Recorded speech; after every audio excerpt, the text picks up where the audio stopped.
adorable studios in Royal Berkshire. This is United Kingdom Talk with Chris Reardon.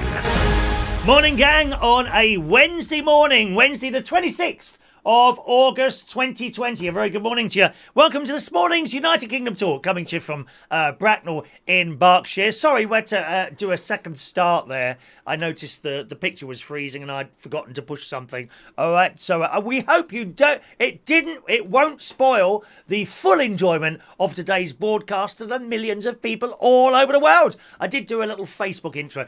People on Facebook, I do wonder if some of them are completely and utterly really thick. You know, when you look at some of the comments there, and sometimes I'll do a little video on it. Oh, we haven't seen you for a long time. Have you stopped doing videos? They don't seem to see the YouTube link. I just don't understand it. Isn't that very strange? Shall we have that earlier today? That's very strange and mysterious, don't you think? Very strange. Very strange and mysterious. Very, very strange and mysterious, that is. Anyway, so they're there this morning. I must say, the wind wasn't that bad yesterday. I didn't think it was nowhere near as bad as I thought it was going to be. Because after the show yesterday morning, I thought I'll have a walk down to the far away post box. It's not the furthest away post box, which is about an hour and a quarter's walk away. This one's about 45 minutes walk away. In the middle of town. So I thought I'll walk there tomorrow. That will be my daily walk tomorrow. And there and back is it's just over 10,000 steps, which isn't bad. It takes about an hour and a half to do that. So there and back, about 45 minutes each way. And I have to say, because the weather told us the wind would be really bad at 10 in the morning. Well, there was a bit of wind, but it was nothing to write home about. You know, you weren't sort of struggling, pushing your way, trying to get forward or anything like that. You didn't feel like something was about to blow off. Pardon? Something was about to blow off or anything like that. So I kind of just walked into town, not really noticing any wind at all. Very disappointing. I expected, and of course I had this yellow plastic Mac type, what do you call it, the cagoule type things that I usually wear on my bike. I thought, well, I'll wear that today. So I had that on. Plus, because of the wind, I also had a thin hooded top on and a T-shirt underneath that. And, of course, within 10 minutes of walking at speed, I started to get really hot. So I took off the yellow thing, and then there was a shower, put it back on again. The shower lasted about 30 seconds, took it off again, and 5 minutes later, another shower, so I put it... Anyone sort of walking behind would have thought I was completely and utterly mad. Well, you do anyway, don't you? And I got to town, walked through the town, which I have to say was reasonably busy yesterday. Town was quite busy yesterday. A lot of people queuing up outside pubs and restaurants and places like that. I would have got into town 11:45, something like that, 11:45 in the afternoon. A lot of people walking around and an awful lot of people queuing up outside places. This is just how it is now, isn't it? Yeah, McDonald's, they're all all the fat ones are queuing up outside McDonald's. All the fat ones are queuing outside McDonald's. I bet they go there every single day. Oh, it's Tuesday. We can get a burger and chips for £1. I think my mate yesterday, he went to McDonald's. He went with his other half to, there's some places around Heathrow Airport that are very close to the airport, and you can drive there and get out your car, go on a bit of green and watch the planes come over. And they're really low at this point. They're literally just about to land. There are houses there.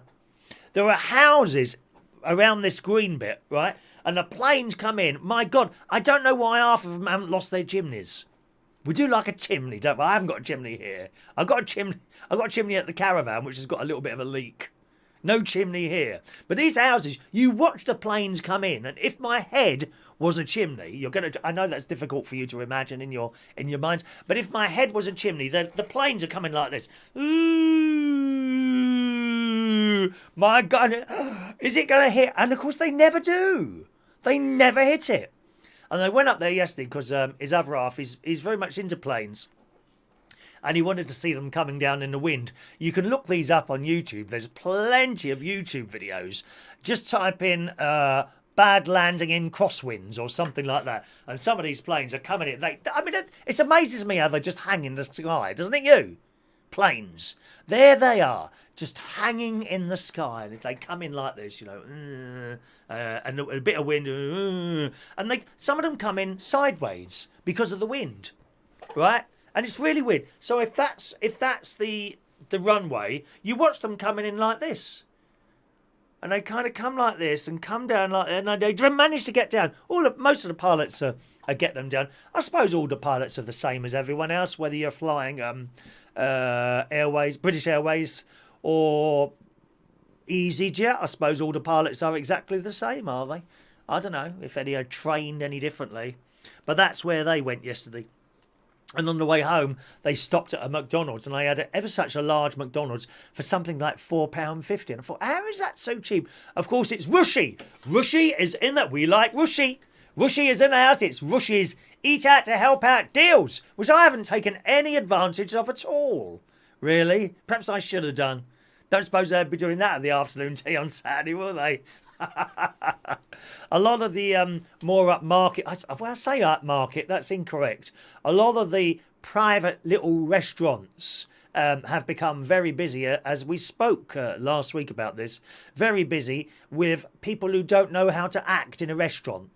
I mean, they're too thick. These people that spend their entire lives at McDonald's and KFC, used to walking in there, 2 minutes later they come out with a meal. They don't understand if they want quality food, they got to wait a little bit longer for it. I think 20 minutes is a reasonable time to wait for a meal. They've sat down, ordered their meal, 30 seconds, oi, where's our dinner? Those sort of people. Dreadful. No idea how to talk or act in front of anyone. Ghastly. Ghastly. So a lot of the little restaurants and places came out of it. Indeed, the higher class ones, the sort of five-star hotel type places. In fact, where Ronnie's other half works, it's a lovely hotel, the Runnymede, which is right on the River Thames. They didn't take it on at all because they knew they'd get awful people in there who don't know how to talk to members of staff. As I remember, all those waiters, don't matter whether you're in, I don't know, Pizza Hut or the Mandarin Oriental Hotel, they are all on low wages. You've got no right to talk to them like that. Sling your rock and go somewhere else then. Or preferably don't come out your houses at all. Just lock yourselves away and be vile to each other and not waiters in restaurants. Anyway, so there were lots of queues outside the pub, eating places, and even Boots the chemist. Oh, the bank. That's it. One of the banks, the bank that I belong to, that had a long queue outside it as well. People waiting to get in there. On the other hand, it was close to lunchtime, and I noticed that banks do fill up at sort of lunchtime, don't they, or something like that. Okay. Watching BBC Breakfast this morning, and my favourite dream team is Dan Walker and Naga Munchetty on there today. She wasn't very colourful today, Naga. I like it when she wears the colourful clothes. She's got a particular blue and green outfit. I've only seen it once, and I'm waiting to see that again. We love Naga. We like her. She is feisty. And Dan Walker was getting all hot under the collar today. Bless his heart, love. Because he was interviewing some bloke about, a minister about the face masks in school. Because they can't make up their mind. They've changed their minds again, haven't they? Never mind. We're all entitled to change our minds. All of us, dear. All entitled to change. And he kept asking this question, and the bloke weren't having none of it. And then he said, well, you don't seem to want to answer the question. You're just talking down the time. He was getting ever so upset, Dan Walker. But he never got them to answer the question. Oh, he was getting angry. It was very good. Naga would have got that question out of him. Give the job to Naga, dear. She needs to be the main presenter. Naga Munchetty, we love her. Out-of-date yoghurt. What do you reckon, gang? I've got some out-of-date yoghurt. It's went out of date yesterday. How many more days have I got? 3 at a push. I had some of it today. It's already one. Oh, it might be 2 days out. What's the date?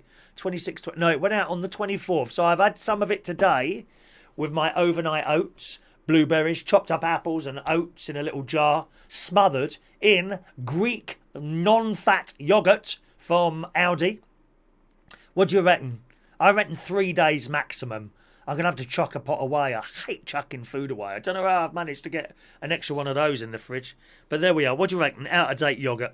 How long over? It says use by, but I always go 2 or 3. You know, have a little smell. You know. Yeah, that's all right. Do you know, I'm a bit like that, really. Are you like that with food? What do you smell like this morning? Go and have a little... Go and have a... Oof. Oh, it's...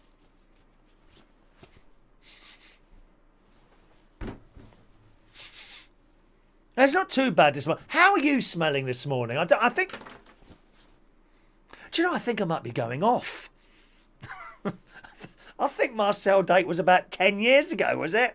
How's yours? How are you smelling this morning? Go on, have a little sniff of yourself. Let me know if you're smelling or not this morning.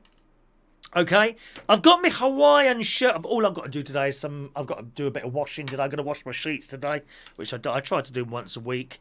And that's really all I've got to do. I need to get some cream paint as well, because when I'm back at our Lincolnshire television studio complex, our brand new transmitter there, our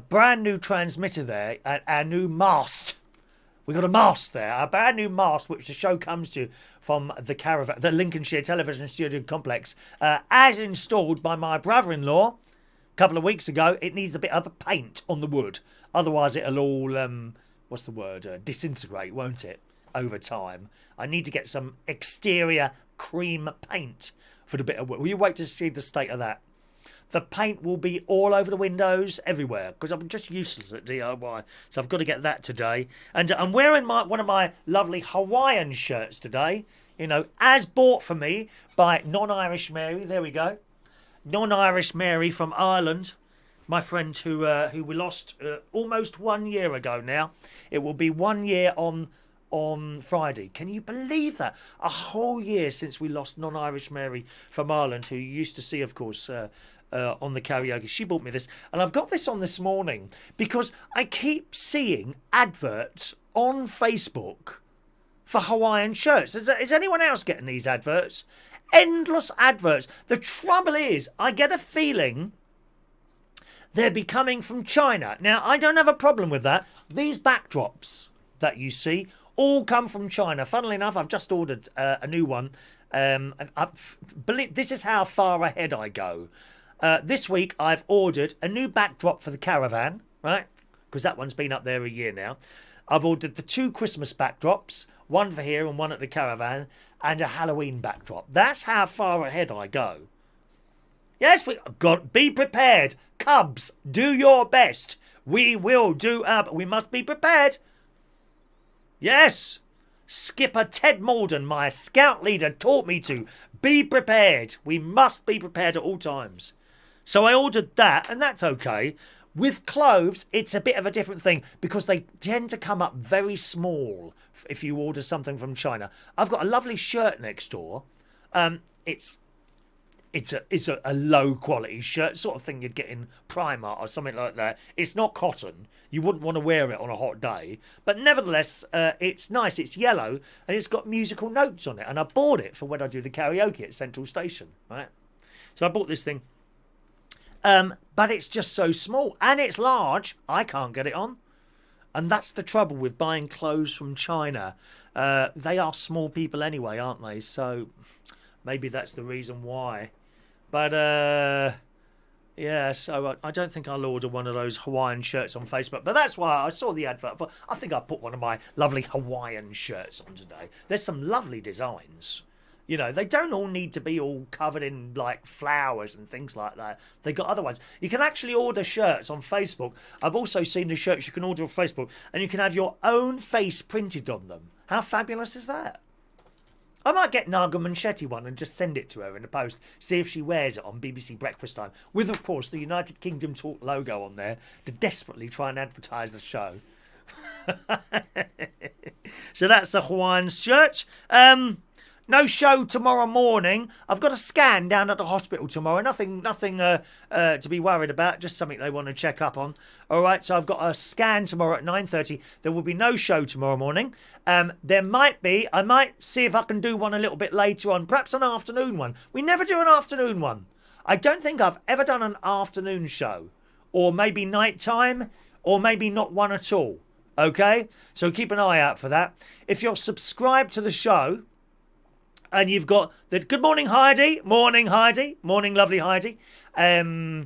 If you're subscribed to the show and you've got the notifications switched on, now what are the notifications? Okay, so where you hit that red subscribe button, and it doesn't show until you subscribed. Next, as soon as you've hit that and subscribed, a little bell comes up to the right hand side.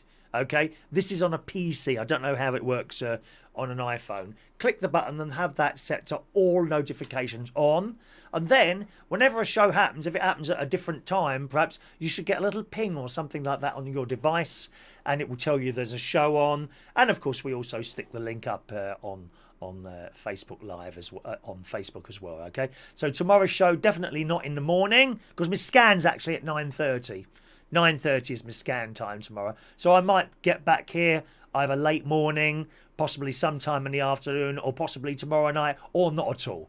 Okay, so just to let you know. And if it doesn't happen at all tomorrow, what we'll do is our Super Chatter raffle on Friday. Okay, because we've got all your Super Chat tickets here, all waiting there.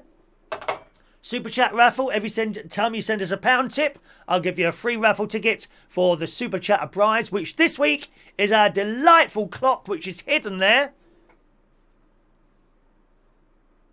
behind my flamingo, as sent to me by Denise Andrews, who's head of ducks on this channel. There you go. That's the prize this week, okay? One of my lovely clocks. We've only got one. UK lockdown clock. You know, yes, it does work. No battery, I'm afraid. Not allowed to send batteries. It's only a small one. Oh, stop moaning. Ow, it's too tight to send a battery. No, not allowed to send them in the post without special permission. There you go. Christ, what do you want me to do? I mean, what else do you want me to do? Do you want me to come round and wipe your bum for you as well? Jesus, you've got to do something yourself. Christ's sake, woman. So that's it.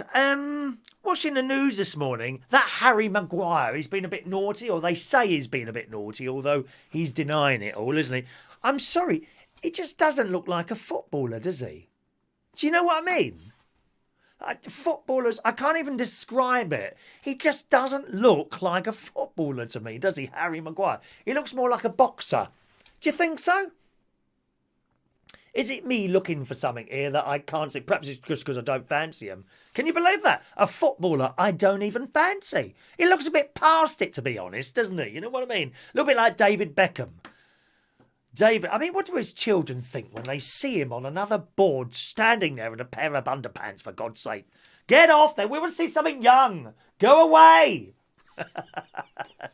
Right, let's say hello to some of you on the chat box this morning, and a very good morning to you, those of you watching silently at home as well. Welcome along to our little daily show. Good morning to Jason Hughes, Diane Jebb, Peter Paliwoda's there. Morning, Peter. Jason Hughes in the house. Mandy Davenport. Good morning, Mandy. Diane Jebb. Hello, Diane. Beautiful lady. Gary Ross. Evening. Oh, I've got a picture to show you today. Is it just one? I've got a picture to show you today sent in by David Fryer of his swimming pool. David Fryer, I got so excited when he told me he had a swimming pool and he sent in a picture of it. Do you want to see it? I'll require 20 likes to see that picture this morning. That's a little bit more than I would usually ask for. But I'm not feeling very generous today. I'm sorry. I'm just not...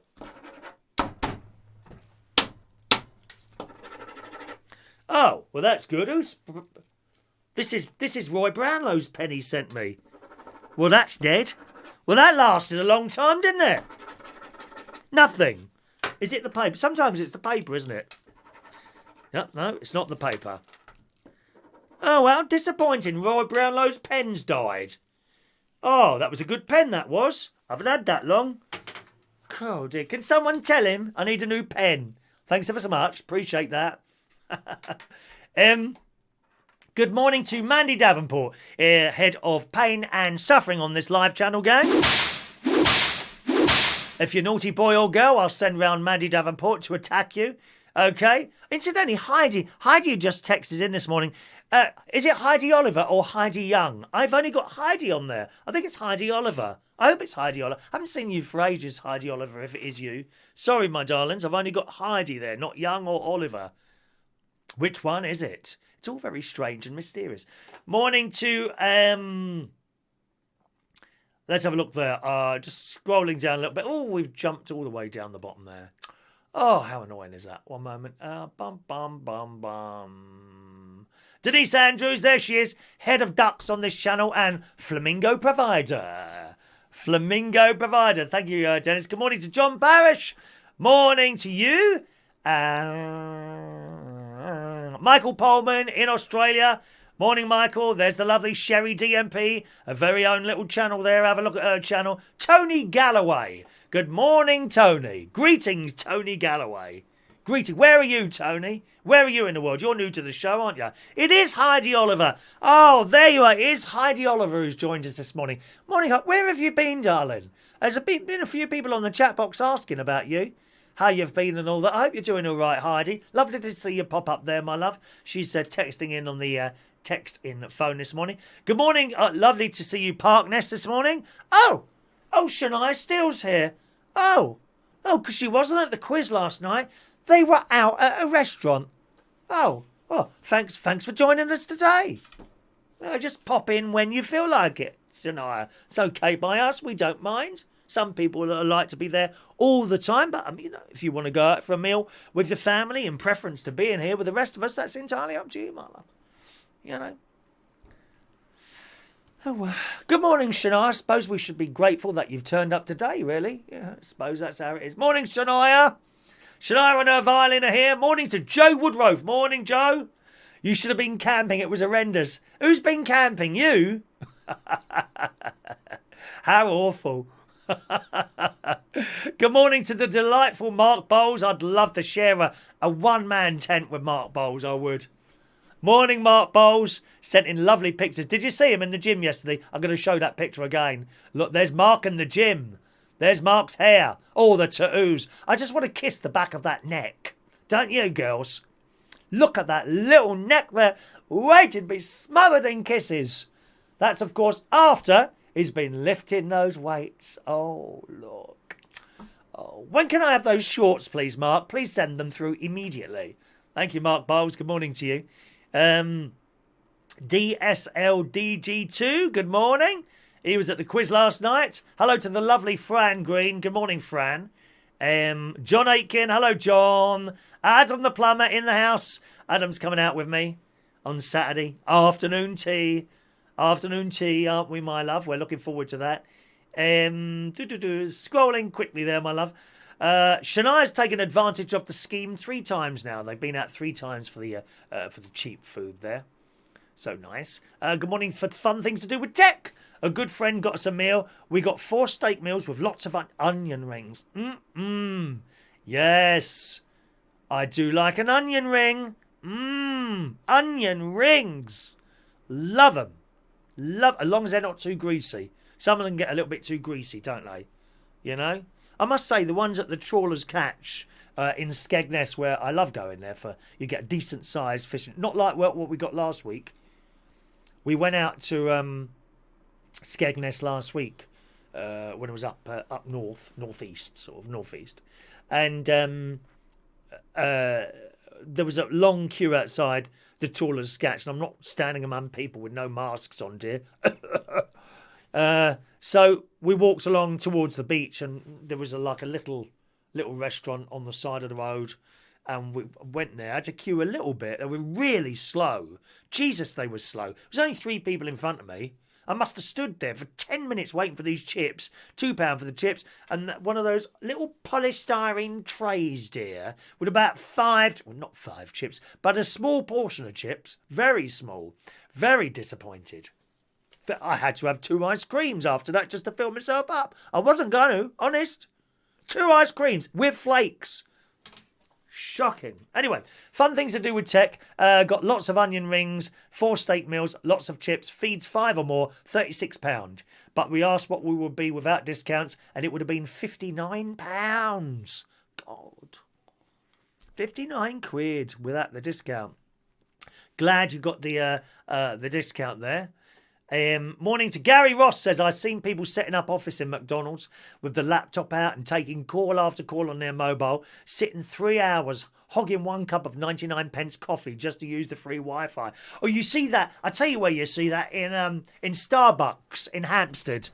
Where I've got to go Hampstead on Friday for my twice yearly regular blood check type thing. Well, they go and take the blood out of me on Friday, and then 2 weeks later, on Tuesday, in September, 2 weeks later, I go there and he hopefully tells me, yeah, nothing to say, nothing to worry about. See you again in 6 months. That's it, really.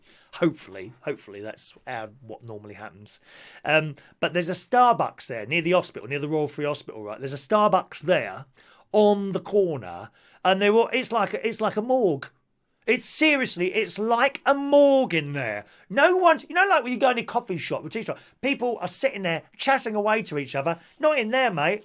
They look so miserable. Snowflakes, darling. There's miserable people in there. There they are, and they're either on their phones with earphones on or plugged into their laptops. They're sitting there with their Starbucks. Tap, tap, tap, tap, tap, tap, tap, tap, and no one is talking to anyone else. It's awful. Absolutely no atmosphere whatsoever. Bland isn't the word. Bland isn't the word in a dreadful place. Let's just scroll down there. Parkness, you should be fine. Nobody has ever died from eating a live yoghurt. You think it's alive? I haven't seen them walking around. Yoghurts that walk around into your house. Peter says people worry about too much about that. How did we manage before? Yes, Peter, I tend to sniff it. I have a little sniff, and if it smells bad, then it'll go out, but it rarely does. Chris, your yoghurt is non-fat Greek yoghurt from Greece. It's come such a long way, hasn't it? No to yoghurt, give it to the cat, says Denise. Morning, Rachel. Rachel Wheatland in the house. Morning, Rachel. Hello, darling. All right, my love. Mouldy, soggy socks. Is that what you've got there, Gary Ross? Parknest, my mate misunderstood. He took a normal yoghurt and plugged it into the mains. Oh, dear. Shania, can the Christmas backdrops go up in November? Certainly not. Certainly not. How dare... Never not even at the beginning of December. Far too early. Christmas backdrops no sooner, absolute maximum, 1 week or 1 and a bit weeks before Christmas, absolute maximum. You just know it now. People are now looking at their... Oh, shall we put the Christmas decorations up now? And then Christmas comes. Oh, what's new about today? Nothing. You've had everything up for weeks. Nothing's new. Nope. No Christmas decorations before about a week before Christmas. That's when they go up, and they remain there for 2 weeks after. As well as the whole Shania, as well as the whole thing, with not putting up the Christmas decorations too early, which I'm really strict about for myself. Really. I'm also surprised at how quickly people want to be rid of them as soon as Christmas is over. They're supposed to go up. I mean, there were times when I was a little boy, the first lots of Christmases I remember, those Christmas decorations went up on Christmas Eve. It's true, Christmas Eve. You know the old Christmas logos on BBC television? And they had all sorts of wonderful things that they did at Christmas. Different logos and that. You wouldn't see those until about 6:30 on a Christmas Eve. And gradually it got... And now they stick them on at the beginning of December. It's dreadful. Dreadful. I see they've backed down over the Rule Britannia... Sort of half backed down over the Rule Britannia thing, haven't they?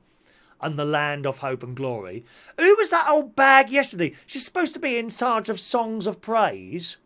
And she likened... Did you see it? What's her name? Cat someone or other. Some old BBC bag in charge of Songs of Praise came on her Twitter thing and said that she likened, get this, she likened people seeing Rule Britannia to the Nazis marching in, something like the marches, marching people into the gas chambers. I'm like looking at this tweet in complete and utter disbelief. How dare you? She needs sacking. Get rid of her. Too many of these woke people about, upsetting everyone. I couldn't believe it when I saw that. Cat someone or other. Anyone see that tweet? It was all over some of the newspapers as well. In charge of Songs of Praise. Let me see if I can find that. Cat.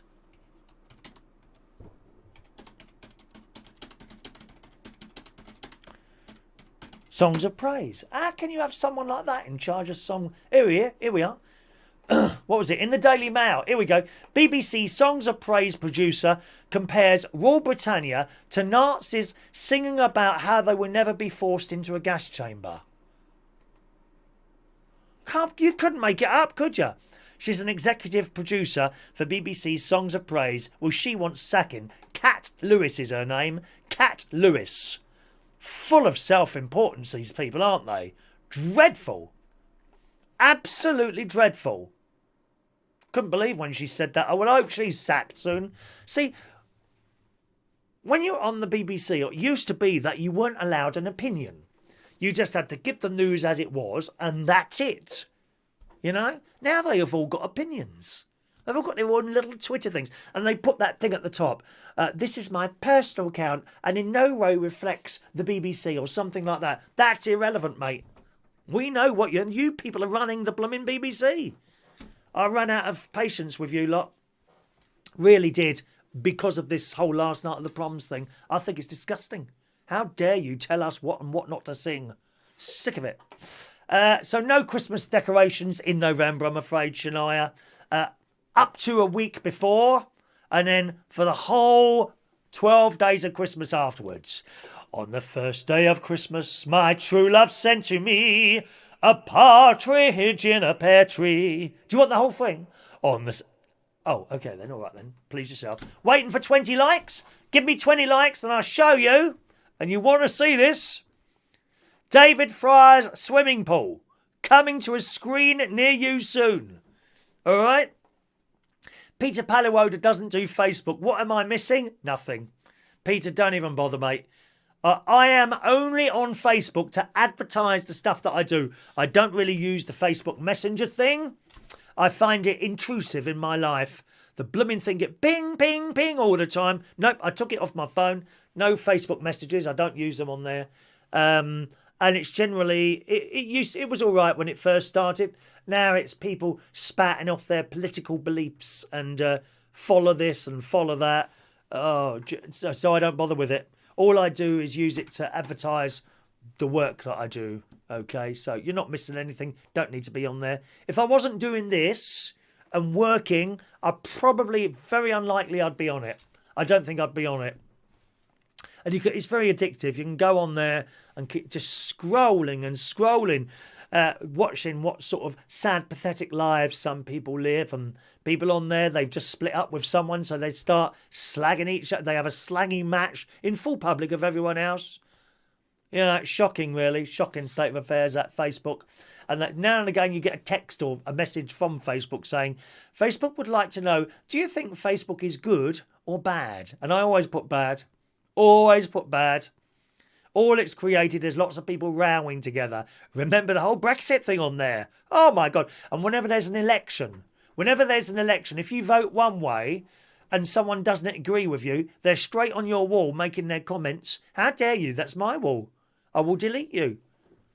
I can't bear stupid comments anymore. I think I'm becoming very intolerant of people. Very intolerant.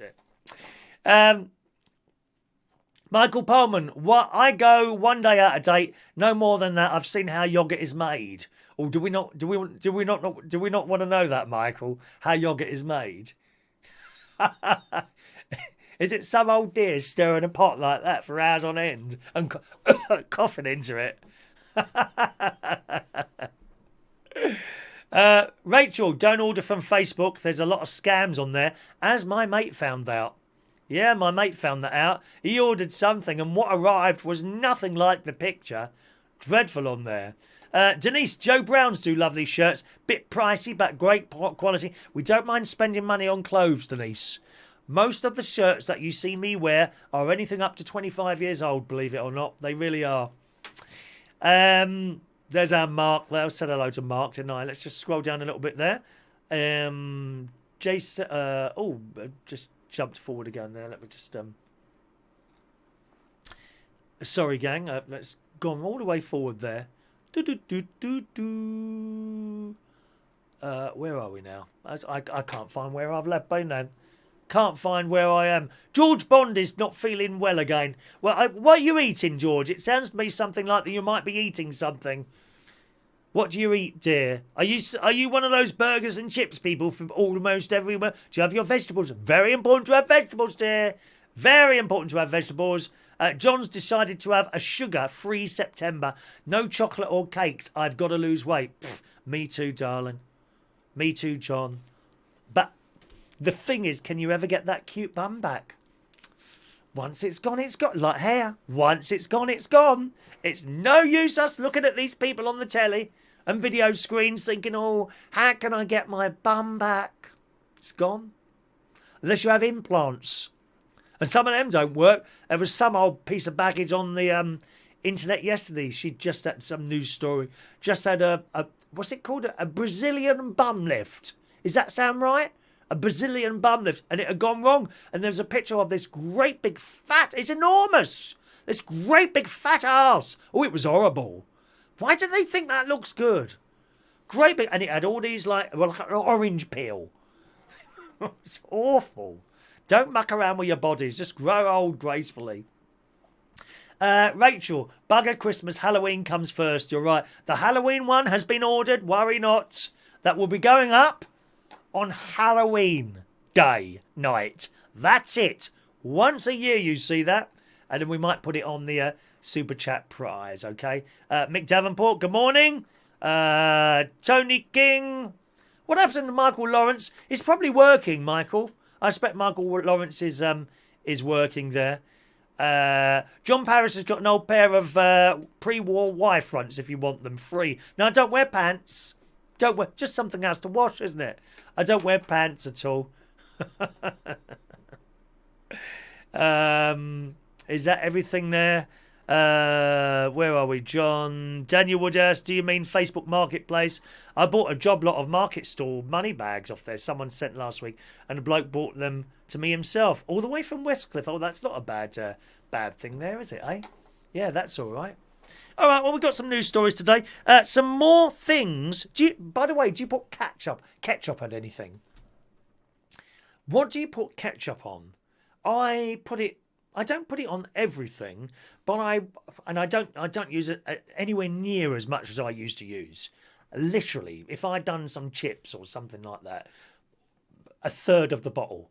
Seriously, that's how much I used to put on. I'm not that bad anymore. My brother-in-law used to put ketchup on everything, including Christmas dinner, because that's what he liked.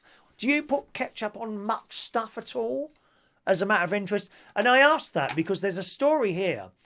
People that go to Wetherspoons are very, very upset at the moment, or they're so angry. Let me do an angry face. Oh, no, I won't. Mick Davenport's much better at doing an angry face. But punters at Wetherspoons have chips on their shoulders because the pubs are running out of ketchup. Dreadful. You imagine going in there, can't get any tomato sauce. The world has come to an end. They're so angry. Britain's biggest chain of pubs, this is in the Sun this morning, blames high demand thanks to Rushy, go Rushy, the Eat Out to Help Out scheme and problems with supply after a Heinz factory was flooded in storms. Browns, they come... Do you know, I hate it when they come in those little packets. Just put the bottles back on the table. It was so much better. Those nasty little... Oh, you can't get that... Oh, it's gone everywhere. Don't you hate those little plastic packets?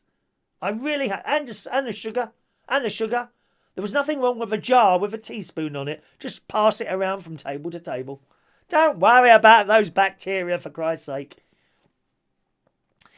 Brown sauce and mustard stashes have also dwindled in the nationwide condiment crisis. They want to go down to Aldi. It's so cheap in there. Tomato sauce, it's 39 pence a bottle or something. A customer at the Coinage Hall in Helston, Cornwall, said, I went to get some from the condiments table and there was none left. I felt robbed. Our fish and chips were ruined. Another snowflake. Can't possibly eat food without tomato sauce. Sad old bag.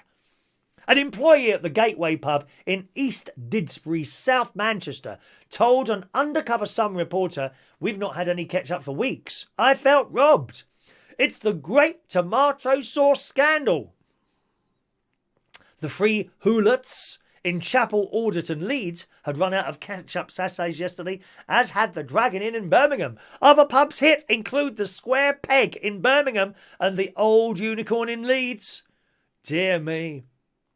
A spokesman for J.D. Wetherspoon, which reopened 844 of its 873 pubs on July the 4th with safety measures, said, we apologise to our customers. We are working with our suppliers to resolve the issue as soon as possible. Heinz said, unfortunately, there was some flooding at our Telford factory. I wonder if the flooding was tomato sauce flooding. It's not funny having a flood, you know. I know we watch the telly, same as me, and we hope that it will never happen to us. And you see all this water come in, and you don't really think that a lot of that water is not just river water, it's sewage. Other people's poo is coming into your house through the water. Oh, there can't be anything much worse in this world than watching an actual toilet explode in your house. That must be awful, mustn't it? You know, just imagine that. Perhaps one or two of you have had a flood or two. I mean, oh, the mess, dear. Anyway, back to this story. Heinz said, unfortunately, there was some flooding in our Telford factory. The good news is all our lines are back up and running, and we are working hard to restore the full supply of tomato sauce. So there you go. If you're going to any of the Wetherspoons pubs, why not take your own? Take in your own little thing of tomato sauce. Take a bottle in. Not those nasty little plastic things. People always nickel those anyway, don't they? They nick and they give them to you. My mum used to nickel that stuff. Tomato sauce, little things of sugar. I hate... Oh, everywhere gone. Everywhere gone. Denise... tomato ketchup on the side of my plate with egg on toast. Got to have tomato sauce on eggs, haven't you? Eh? Mark Bowles has mayonnaise with everything. Roast Christmas dinner and everything. There you go. John Parrish uses ketchup for cleaning his brass. That's not a nice thing to say about your wife. Calling her an old brass like that. Nasty. Hit him, Sherry. Hit him, darling. Hit him. And do it with that beautiful smile that you've got, my love. Rachel will have ketchup on a burger, a dead animal burger. Poor little animal. That was just running around a little while ago. What do they do with the hooves? You know when you're having a burger and that comes off a bit of the animal. What do they do with the hooves and the teeth? What do they do with the teeth on the cows and all that? Poor cows. Perhaps they make them into human ones. You know, with people who've got false teeth. Can you use animal teeth in your head? That'd be quite a nice thought, wouldn't it? Sort of knowing that you're chatting away and you've got the teeth of a rabbit in there or something like that. They used to call me Bucktooth at school. My teeth used to stick out. Oi, Bucktooth! I was like that, I was. I had braces and everything for years. Thank you, Mum, for making that happen. And look at the beautiful swan I've turned into. Isn't it amazing?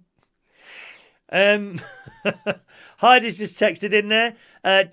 Heidi's been feeling a bit low. Hello, Jason Hughes. Hello, everyone. Love to everyone. Tell everyone I said hello. And that's from Heidi, who's in London there. Okay, Heidi Oliver. Thank you, Heidi. Nice to hear from you, darling. Welcome back. Welcome back, my love. Good morning to Paul and Lou. Paul and Lou, I have some information for you. Lee Toby won a pen last night. And want to donate it to you as you are losers. There you go. So you've won something without winning something. How nice is that? Isn't that nice? People are kind. Not everyone. Not everyone's kind. People are kind. So, if you want your pen as given to you by, because you are losers, losers, they've won nothing. Paul and Lou have been here possibly longer than most of you, actually. And good morning, Maureen. Morning, Maureen. And they've never won anything. They've never won a raffle or the bingo or anything. And I'm just amazed at that, funnily. And you know they've been here longer than most of you because they got the little blue spanner. They would have one of the first ones. Funny, innit? Anyway, you can have that pen if you want it. Lee Toby's giving it to you. Just send me your full email, your full postal address to that email there, okay? Use the same email, boys and girls. If you've got anything to send us, like pictures or anything like that, I can only do it from email, okay? Don't try and send it on a Facebook Messenger. I don't use it. Just email. Anything you want shown on the show, please send it to that email address there, chris@unitedkingdomtalk.co.uk. I do have one picture to show this morning, which will require 20 likes for. We've got 16 at the moment, so not far to go on that one.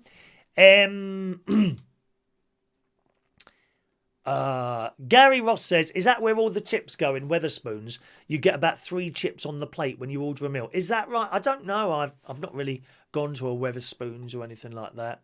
Mick Davenport, brown sauce on the bacon sandwich. He's eating now.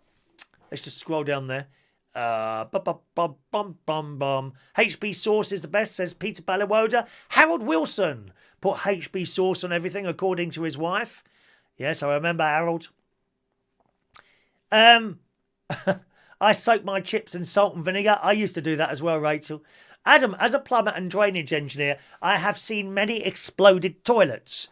There was one in a tower block where 10 floors of you-know-what was in this person's bathroom. Oh, my God, blimey. How do you work in that? Do you have, presumably you have a mask, but that don't stop the smell coming in, does it? Oh, how awful. I don't think I could do your job. Mind you, I wouldn't be able to, would I, with my DIY skills there.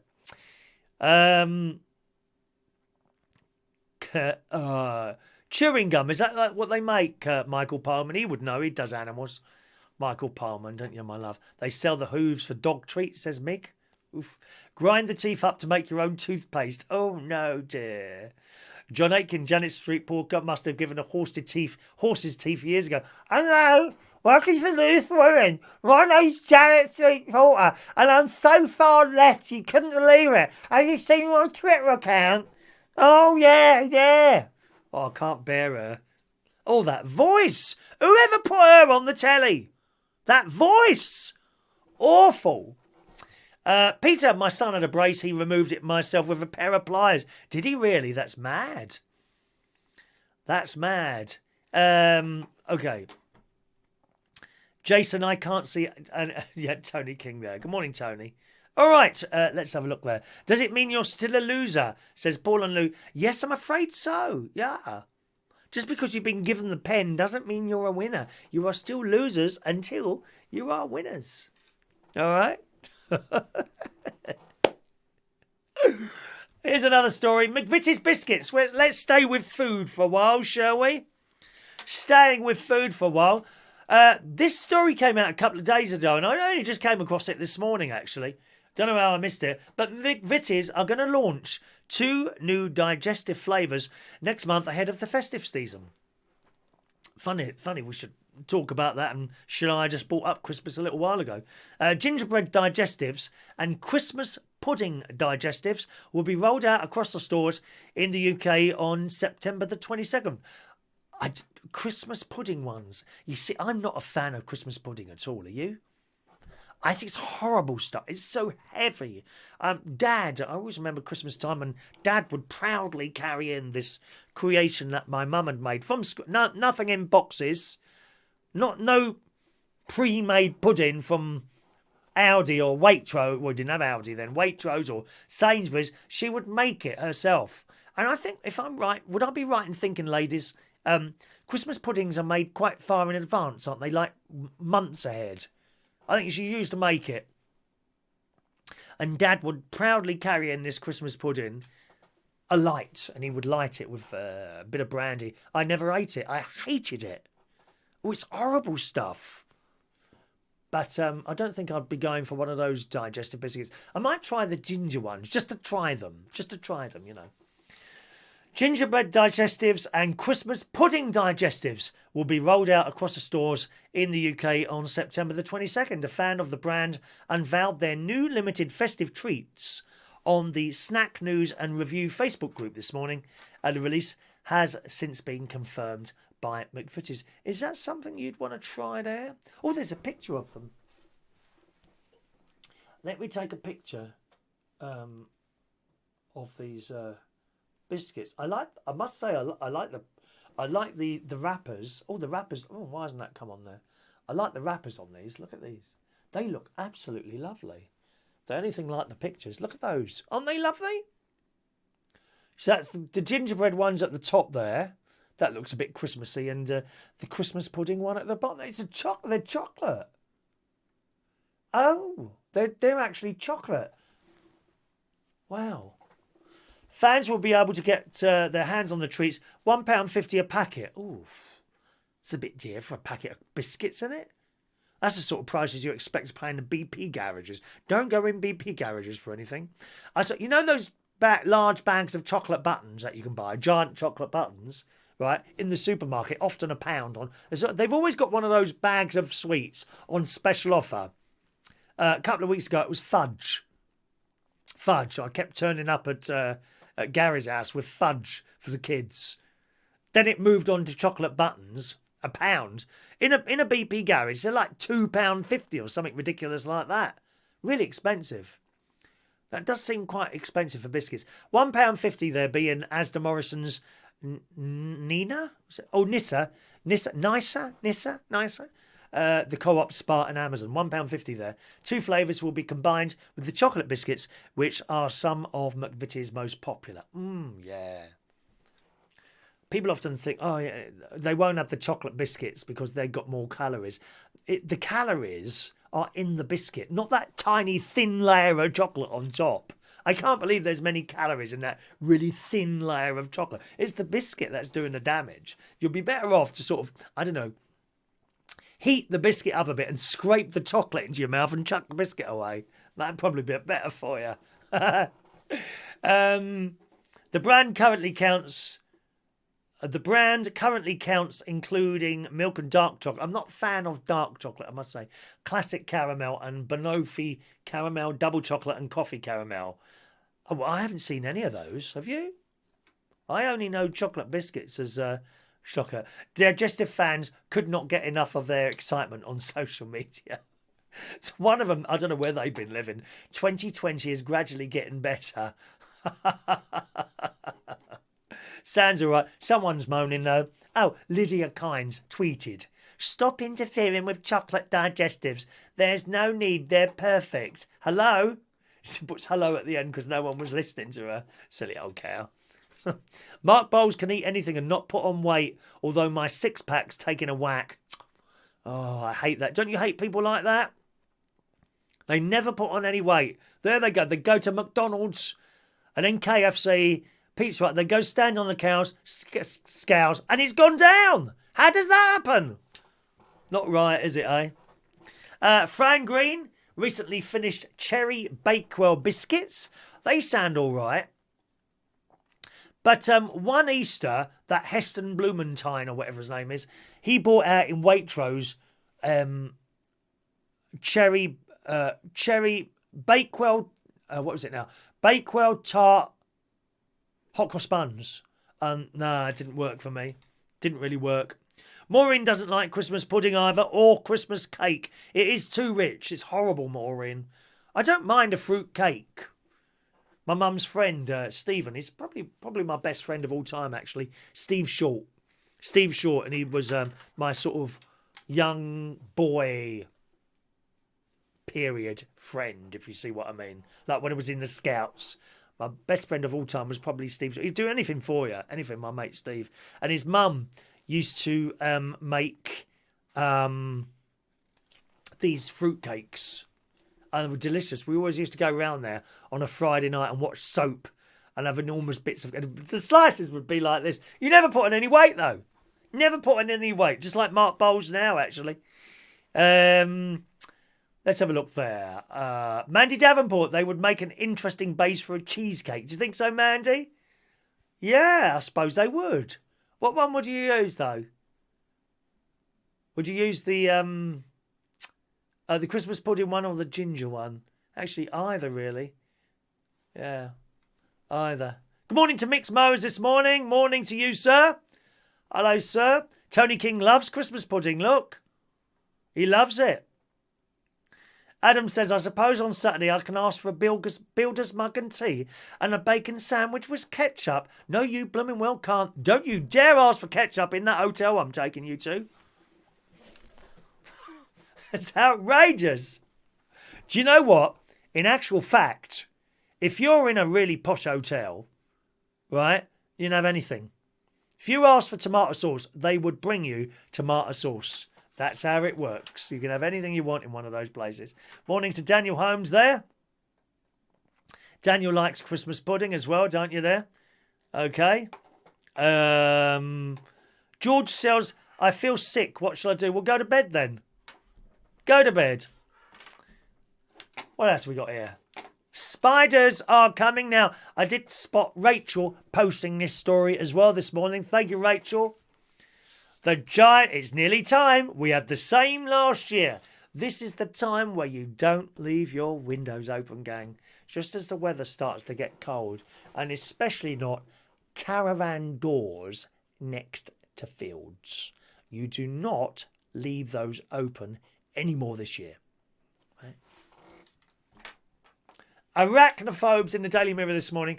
Arachnophobes will despair as one of Britain's largest spiders is drawn to the warm and dry spots in their homes during 0 to 60 in 1 second. Oh, well, they do. What's the biggest spider you've ever found? Gary, my nephew, head of YouTube on Scrap It Man channel. Gary Butler is now head of YouTube. All of YouTube. He said they were sitting there the other day and this biggest spider we ever saw suddenly run across the floor in the living room. Even the cat jumped out of the way. Why don't we like spiders? Most of the ones in this country don't bite you or anything. What's the largest one you've ever seen? And where? It says arachnophobes will despair as one of Britain's biggest spiders is drawn to the warm and dry spots in their homes. The story there. And they're hungry for it, you know. That's what they're looking for.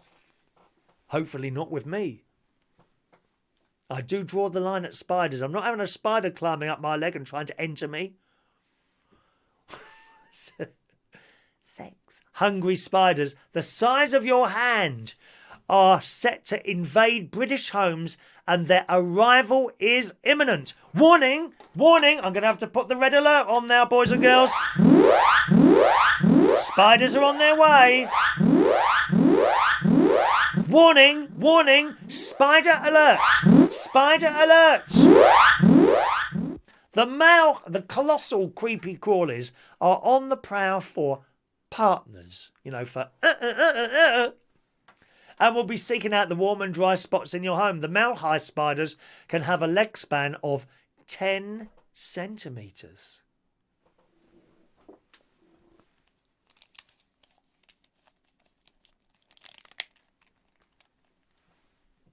That is the leg span. 10 centimetres. What is that anyway? 4 inches. 4 inches. They are in the midst of their mating season, which spans August and September. British people across the UK can expect to see more of the long-legged things in their homes, sheds and garages as they hunt out females to be their mating partners. Ooh. The incredible creatures can do 0 to 60 in a second and instantly disappear if you look away for a second. Where do they go? Sometimes you'll see a spider and it disappears and you never see it again, do you? He admits spiders can look imposing and can frighten people due to the way they move and are rather alien, and we do not have a connection with them. But the lecturer, who has been involved in a number of spider projects, urges people to remember the vital role these arachnids play and that they are more afraid of us than we are of them. And the proof there is, I think, really, when you go towards a spider, if you're not quick enough, it will run away from you.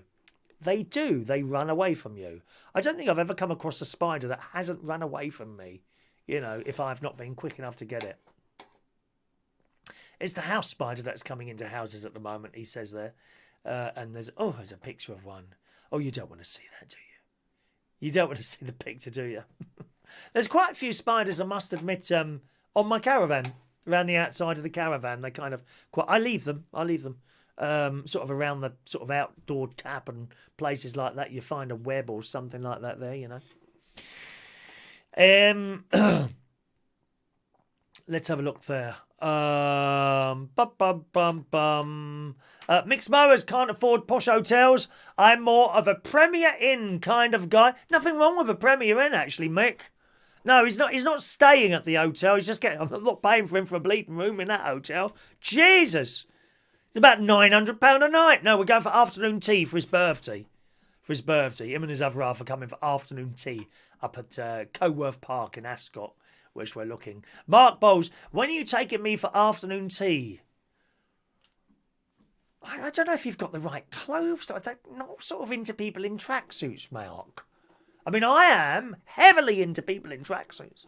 Or boys in tracksuits like yourself, you know. But I'm not sure that someone at the Dorchester, I don't think they would get in, to be honest. If you turned up there in your have you got nice clothes? Have you got sort of, you know, something, a little jacket and a pair of trousers and a nice tight-fitting shirt? Don't wear a loose one, not with a body like that, darling. You can get away with a tight shirt. I can't. I think you're the only one on this channel, or the only bloke on this channel that can get away with a tight T-shirt. You know, with the muscles coming out. Oh, I'm getting quite hot now. Thank you.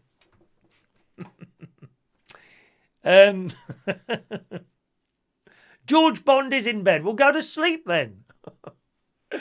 Mixed mowers, apparently spiders drink the water from the corner of your eye when you're asleep. Oh, just imagine that, waking up and you can see these legs, a little tongue coming out. My eye doesn't want a tonguing. Spiders eat flies, says Peter. Correct. We save them in the bath or the sink. The spider dating service. Perhaps that could be a new app for your mobile phones. Let's have a look there. Have a suit and shirts. Can we have a picture of you in a nice tight white shirt and a suit, please, Mark? I'd like to see that, please. Afternoon tea in Birmingham, only £20 in Dudley. I don't think it's going to be sort of on the same level as Coworth Park. It's so dear there that I'm going to have to bring my credit card with me. Oh dear, the biggest spider I ever saw was, you'll know it, Michael Pullman, Turtle Cove. Turtle Cove in Australia. It was like a resort in Queensland near Cairns. I was in a room. It's kind of like it wasn't like a block of flats, the hotel, but I think there were two, one on top of the other. You know, so one level and a second level. I think that was about it. I was on the second level, and I got to know the people in the other rooms and what have you while I was there. You know, you do. It was only a small resort, not many of us there, and it had its own private beach. Oh, it was lovely. And I'll knock on the door. Here, Chris, have you come and see this spider? I'm like, well, I'm not really into spiders. Now come and see it. It's all right, Chris. It's on the balcony. Right? Wow. And I went in this bloke's room and he said, yeah, look, Chris, there's this bloody spider out there. This thing was enormous. I kid you not. Not only were the legs enormous, the body was enormous as well. I don't know what it was. I can't remember what he said it was now. But this spider was like in the corner of the balcony. He's got the door closed, right? I thought, oh my God. Then he opens the door. Yeah, watch this. I said, don't open the door. Do not open that door. So he opened the door. Spider didn't move. And he said, do you know how strong these webs are? I said, don't start twanging the web. So he twung the web and it didn't break. Like a guitar string. Seriously. Dwing, dwing, dwing. Awful. Dreadful. The spider didn't move. I couldn't believe this spider didn't move. Awful. Just dreadful. Apparently, it knew that we weren't something that it wanted, so it's not interested. Just ignores you. Just ignores you. If it's something you don't want, it just ignores you. Ain't it horrible? Great big thing it was. John Parrish, spiders love caravans, Chris. They tell me on the site. I'm sure they do. You've got to keep that doors and windows closed, John Parrish, at all times, my friend.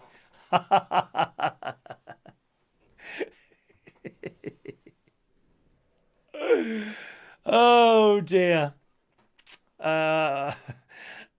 John's fitting a spider net or something like that, did he say there?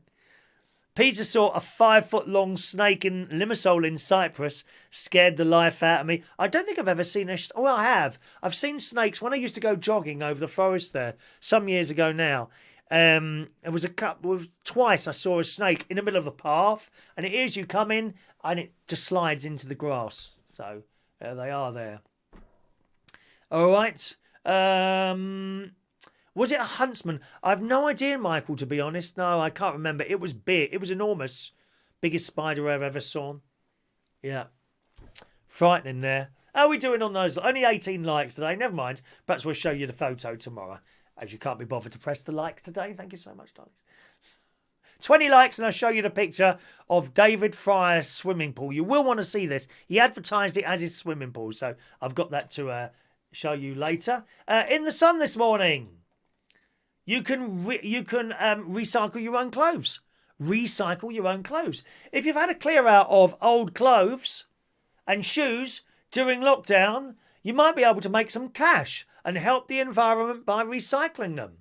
Major retailers, including the likes of Adidas and Boohoo, either run their own schemes or have partnered with charities and other initiatives to help shoppers swap unwanted items for gift vouchers and more. The idea is to prevent unwanted clothes from going into landfill by instead repairing and reselling them or turning them into something else. It's a good idea, isn't it? It comes as TV presenters Helen Skelton and Sabrina Grant. Don't know them. Do you know them? Should I know them? They revealed to a family in Channel 4's Super Shoppers this week they could save by swapping old clothes and shoes for money off vouchers. I think it's an excellent idea. But the pair pointed out to check retailers' terms and conditions carefully, as many include minimum spends. I think that's an excellent idea. There's too much stuff chucked away, isn't it? Too much stuff is chucked away. Adidas gift vouchers and 200 creator club points. If you've got old Adidas clothes, I don't know if that includes... yes, it does. Accessories or shoes. Well, they call them shoes. Now, don't be fooled by these blooming trainer people into thinking you're buying a pair of shoes. No, you're not. You're buying a pair of trainers. Completely different. Shoes are leather. They're leather or leather alternatives, and they last for years and years and years. I've got shoes that are 5, 6. I've got shoes that are 20 years old in there. They weren't worn very often, but nevertheless, they are still wearable and they don't look 20 years old. Trainers, would you get 6 months maximum out of those? I've got this pair of Armani trainers. Don't worry, I didn't pay the Armani price. They came up on a website. I think they had a particular style that no one was buying. And I bought them for 30 quid, I think. It was 25 or 30 quid off this, something like a Wish website or something like that. And I've been using those to walk around for about, since the lockdown. Well, the what's that thing at the bottom? You know, the tread. The tread's nearly all gone on the bottom. You know, and don't wear trainers in snow. You're all over the place. You need a pair of boots with some sort of thing on the bottom there. It says if you've got old Adidas clothes, shoes or accessories you can no longer wear, you can check their trade-in value on its app and swap them for a gift voucher or use online at the retailer. Just download the free Adidas app, this is new to me, on Android or Apple and become a Creators Club member. Sounds really good, doesn't it? Once signed, you can access the Infinite Play section, which tells you how much your item could be worth as an e-gift card. This is based on its age and condition. You also get 200 Creators Club points. This is all to do with the app there. And if you're in London, a courier service will come to collect the gear from your door at a time that suits you, or you can be sent a free postage label to post the items. The catch there's a catch, you have to have originally purchased the items you're trading in directly from Adidas UK, and the total number of items traded in must be worth at least 20 quid there. Wow. And Boohoo, pretty little thing, is that a ladies' shop? It sounds like a girls' shop, is it there? Online. Ow! And we don't have girls' shops. No, you're not allowed to say that now. No, it's what's the word? Gender something or other, innit? Oh, I can't remember now. That was the gender people. No, not allowed to say girls. No, anyone can wear them. It's gender intolerant or whatever the word is.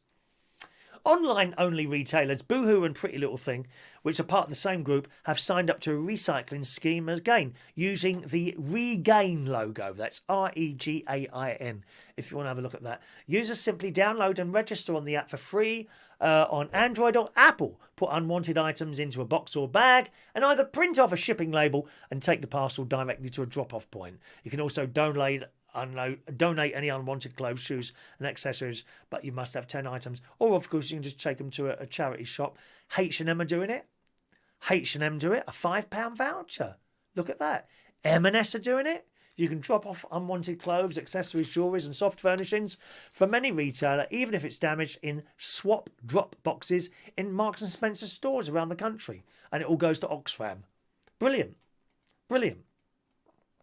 And there's some more to that story. If you want to have a look at that one, it's in The Sun, boys and girls. Okay, The Sun for that story there. And I think it's brilliant that rather than going in a landfill, perhaps someone who's not got as much money as you or me, or has got nothing probably in other countries, and they can reuse that clothing. Brilliant idea. Absolutely brilliant there. It's nearly Paul's time. You're absolutely right there. It's nearly Paul's time. Can you... Oh, do you know what? I've left my pills downstairs. Can I just play a little bit of music? And I'll just go and get my pills there. What should we have? Let's have the little classical piece. I'll be back in a minute. I just need to go and get my pills and some water. I forgot them this morning. Back very shortly after these important messages.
Sorry about that, boys and girls. I've had my pills out. Thank you very much for reminding me.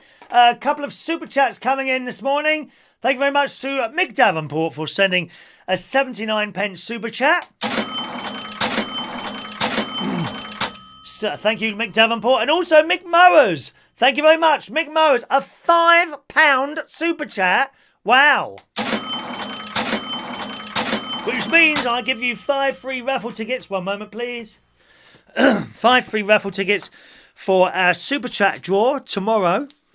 No, it might not be tomorrow, actually. It depends whether I can get a show in. There won't be a show tomorrow morning because I've got a scan down at the hospital. So it will either be at some other point tomorrow during the daytime or Friday morning. But just in case you didn't know, Mick, that's what I'm giving you the raffle tickets for. We only had one. We had one of these made, okay? The UK Lockdown 2020 I'm a Chris Reardon Winner Clock. There it is. Okay? You have just been given 5 free raffle tickets for this. There you go. I'll put that there. Oops, dear. Just behind my lovely flamingo. 43 to 47. Let me just write those out.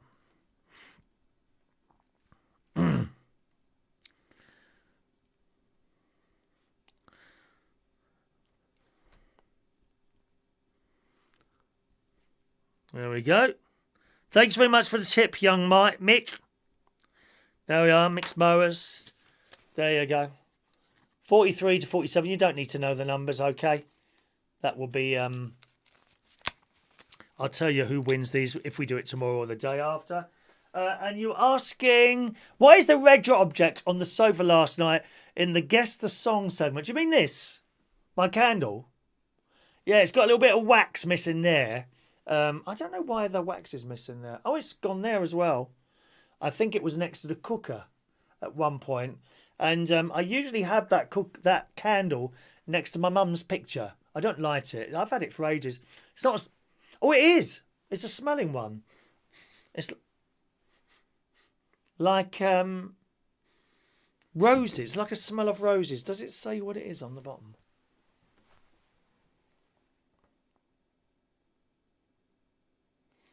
Remove all packaging and labels.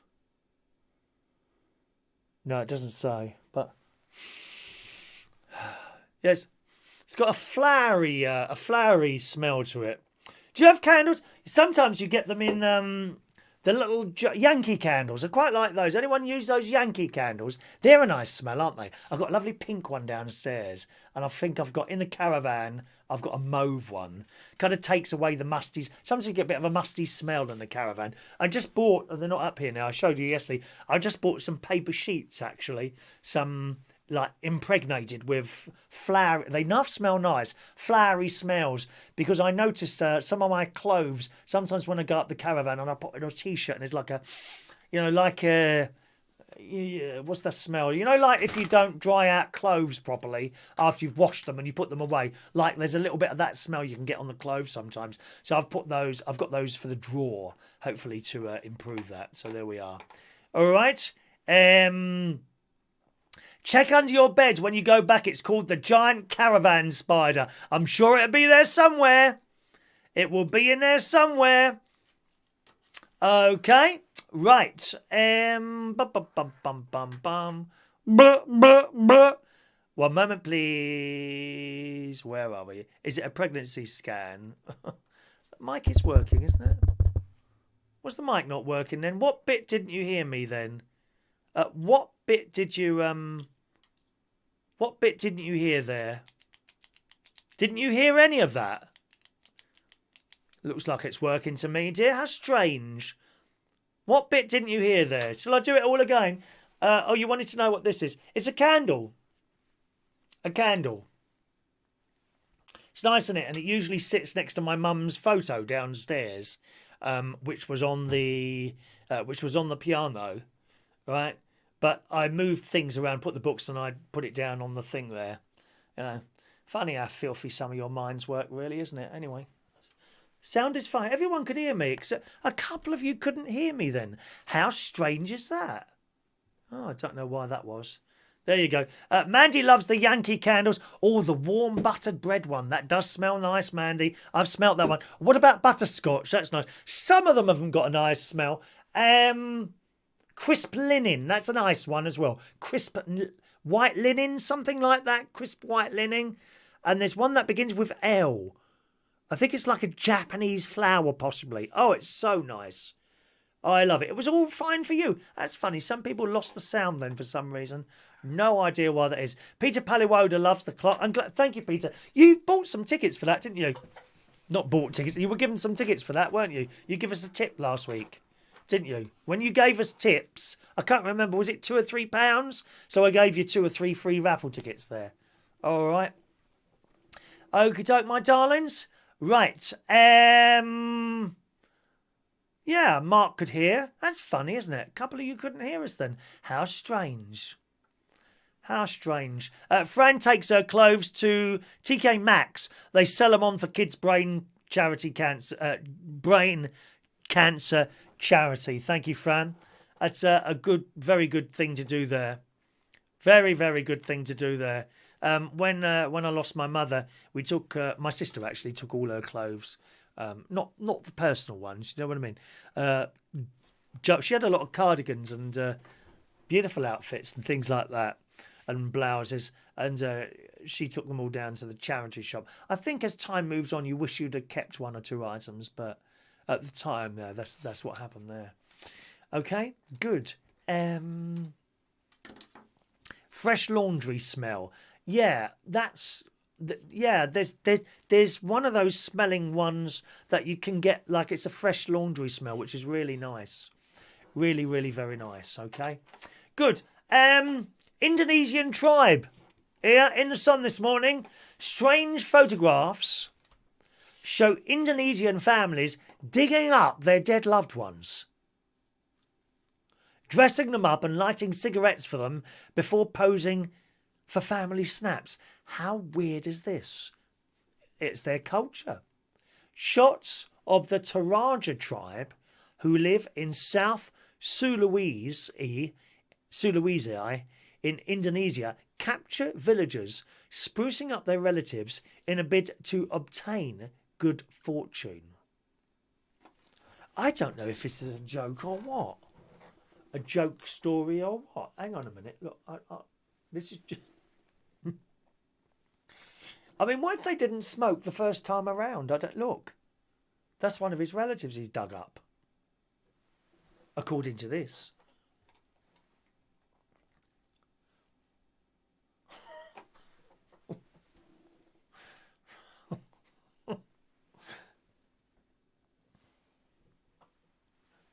Look. It's the one in the middle. Look carefully at the one in the middle with the hat on. How odd is that? Images show a family lighting a cigarette, hanging it inside a corpse's mouth, dressing skulls in bandanas and taking selfies with the dead bodies. There's around 1 million Torajan people in Indonesia, most of whom live in the South Sulawesi region. They believe that after death, the soul remains in the house, so the dead are treated to food, clothing, water and cigarettes. Bodies are kept wrapped in blankets in the room of the house of a Tongkonan, a traditional Torajan ancestral house with distinctive boat-shaped roof so that the rainwater runs off. Oh, it's odd. And they keep the bodies of their dead relatives in the house for weeks afterwards. The fascinating pictures were captured by a freelance photographer. The families exhume and clean the bodies of the dead. Unlike in Western cultures, where the body is swiftly removed after death and frequently held a few days later, the tribe often keeps the bodies of their deceased loved ones in the family home for weeks, if not months. During this time, the corpse will be spoken to in general conversation and a meal brought to the body 3 or 4 times a day. Once a funeral is held, after a suitable period of mourning and reflection, it's often a lavish affair costing exorbitant amounts of money and held over several days. Well, it's just odd, isn't it? Oddly enough, I don't feel bothered by this. I don't know why. I think, there we are. I mean, at least you know you're dead, don't you? Do you know what I mean? By the time they bury you. Look, there's 2 of them in their boxes there. Nice boxes, very colourful. Very colourful coffin boxes. Coffins are not very colourful, are they? Notice that. Is that to do with the cemeteries here and the churches? I think it probably will be. The Toraja believe that death is just the next step in the soul's journey through the universe. Wow. Is this bloke's mum here? One bloke says, my mother died suddenly, so we're not ready to let her go, said a Torajan woman. I can't accept burying her too quickly. There's another one here of a family member posing with someone who's not here anymore. Oh, well, each and every one to their own, I suppose. You know. 1 or 2 of you on this channel look like that. Oh, that's just odd, isn't it? Anyway, as I say, there is more to that story. But I love the house, though. The house is really nice. Look where they live. I'd like to live there. That's perfect for me, like in the middle of nowhere. When you've had enough from life. I would want internet there, so I'd carry on and do my shows. But that's the house there. Can you see that a bit closer, perhaps? Yeah?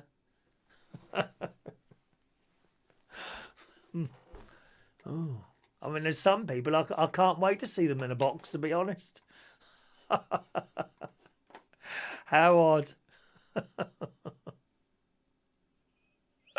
Mick says, won't they get a bit whiffy? I'm sure they would. You would need some candles for that, Mick's mowers. Absolutely, I think. Take away the smell, possibly. Peter Paliwoda's clothes are going to the Antiques Roadshow. Well, be careful, Peter. Don't go on the Antiques Roadshow, people. Peter, they will probably think you're an exhibit, dear.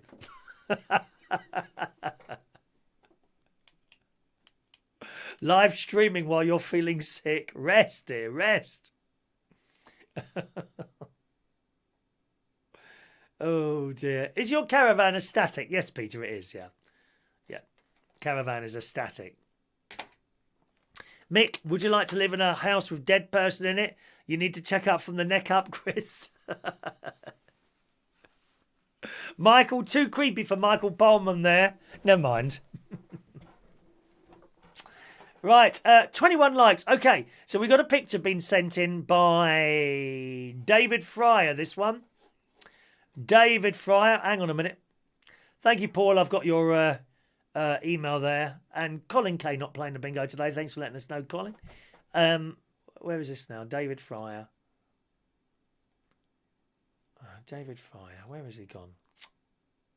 There it is. And David just sent this in, and it was titled Picture of My 8-foot swimming pool. And my swimming pool in the garden. He sends this picture in. And I thought to myself, how fantastic to have your own swimming pool. Now, my garden here, I could probably have a swimming pool here. Wouldn't be very long. Wouldn't be very long. But you can have, as I mentioned before, those what are they called? Everlasting swimming pools or something like that. And they're a bit longer than you, maybe twice the length of you, which I've got easily enough room in my garden for something like that. Right? And you have a pump at the top. And you turn it on, and it pushes the water back at you, so you swim against the current. Wouldn't be the same, I don't think, as being in a swimming pool, because you never stop. You just keep going, wouldn't you? A little bit like my walk yesterday. Hour and a half I walked, no problem at all. But you would just keep swimming against this constant flow of water coming towards you. I could have one of those in the garden. I think it would be very, very expensive, possibly something, you know, I wouldn't be able to afford something like that, I don't think.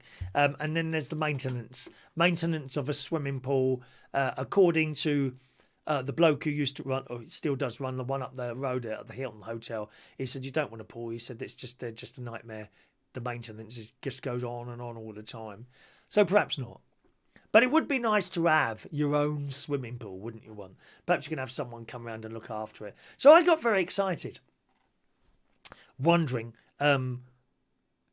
what David Fryer's swimming pool looked at. And he sends in a picture. Here it is.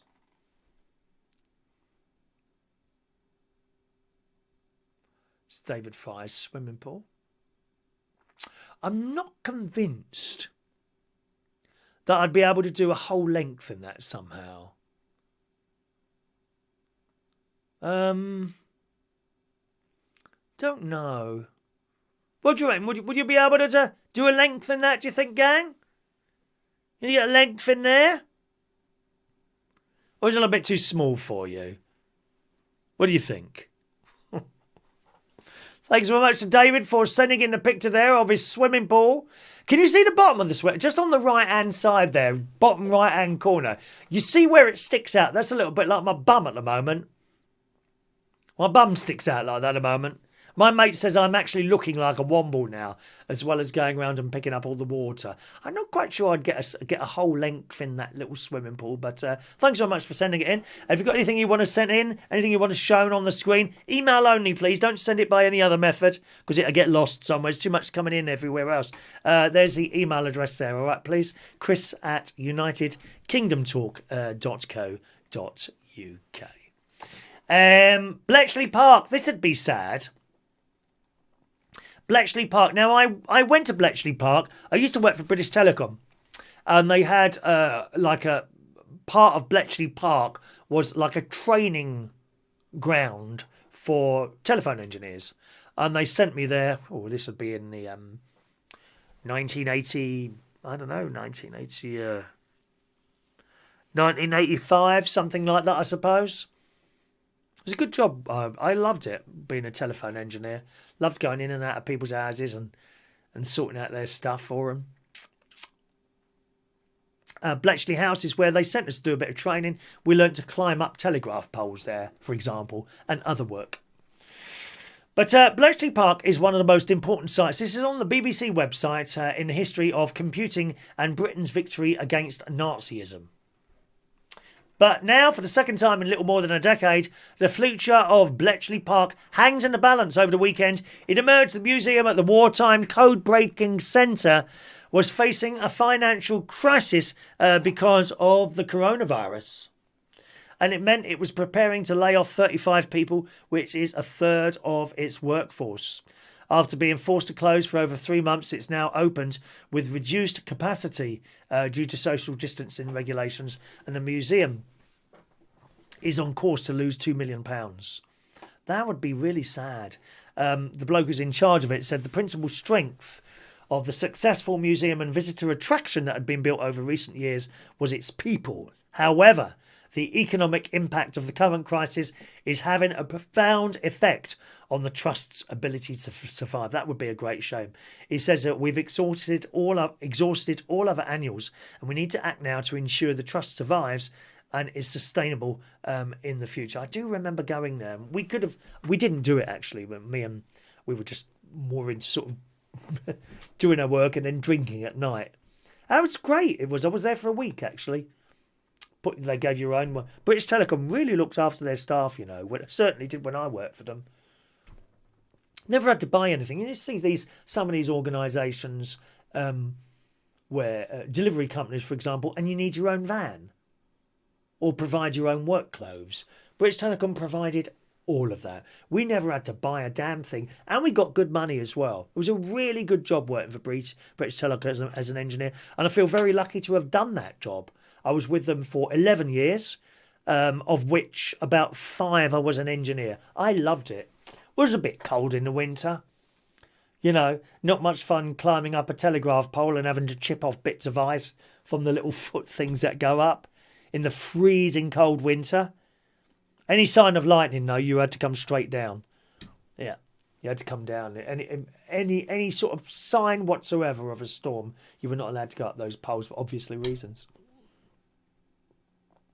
The story goes on. The huts where Alan Turing, who of course was the code breaker, wasn't he? Him and that girl. Was it Joan? I think it was Joan, wasn't it? Joan. There's a film I watched about that recently on Netflix. It was very good. Very good. Or it might have been on Amazon Prime. I'm not sure which one now. The huts where Alan Turing and thousands of other young men and women had worked to break the German codes were falling down, and there was no real sense for visitors of the importance of what had gone on here. And it goes on. That would be just an enormous shame if Bletchley Park had to close. Another piece of our history, you see. Another part of our history there, isn't it? Very clever. Can anyone do Morse code? Can any of you do Morse code? Not something that I don't think I'd be able to do that. It's like another language, really, isn't it? Morse code, all that sort of thing. Got the bingo coming up and the raffle tickets. We're running a little bit later than usual today, boys and girls. I've just lost the blooming show there. 1 minute. Sorry, I've just lost something there. Let's try and bring that back up there. That's better. Mixed mowers. Were you able to take the climbing harness home, Chris? No, but if you want me to wear one, just let me know. I'm sure I can dig out one somewhere. All right. I did have a little blue hard hat, actually. A little blue hard hat there. You can go to the range in Boston, get those huge pools. They're only 60 quid. What? Not are they the same size as the one I showed you a moment ago? David Fryer's pool there.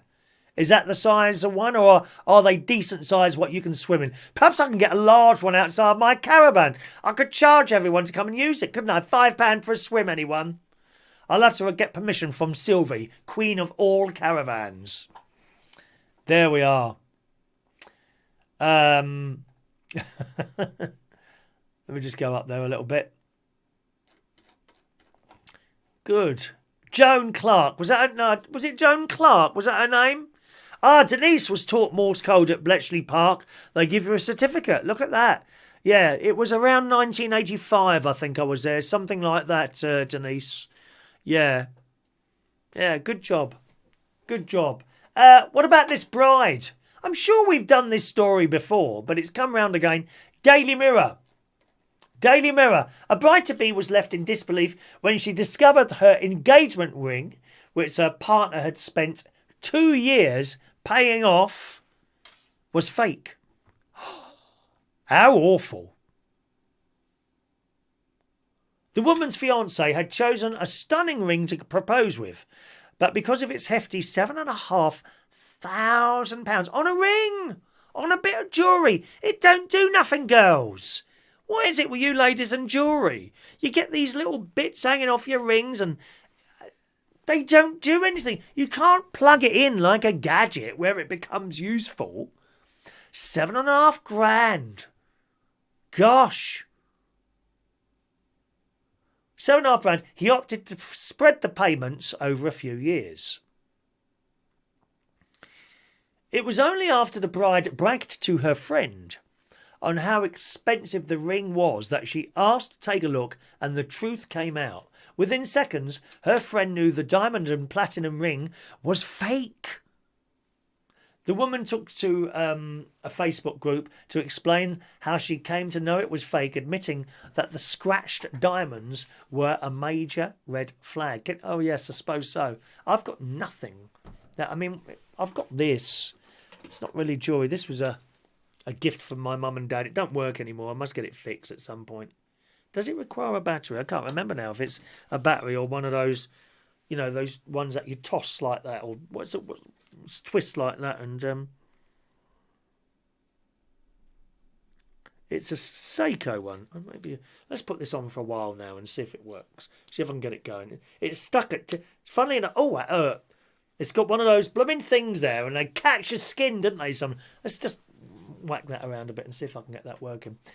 She wrote, my eyes bulged out. This lady who said it was fake. My eyes bulged out when she told me the price. The platinum was worn down, buffed with thousands of tiny scratches. That's when I turned the ring over to see the benchmarks on the ring. I see a big CZ and 925 in the ring, she reported to The Sun. The bride refused to believe what her friend was telling her until she researched what CZ and 925 is. That's cubic zirconia, isn't it? I think it's cubic zirconia. A ring made of CZ and 925 is actually, here we are, is actually made up of sterling silver and cubic zirconia. Zirconia. Unfortunately, not the platinum and diamond ring that the bride thought she had.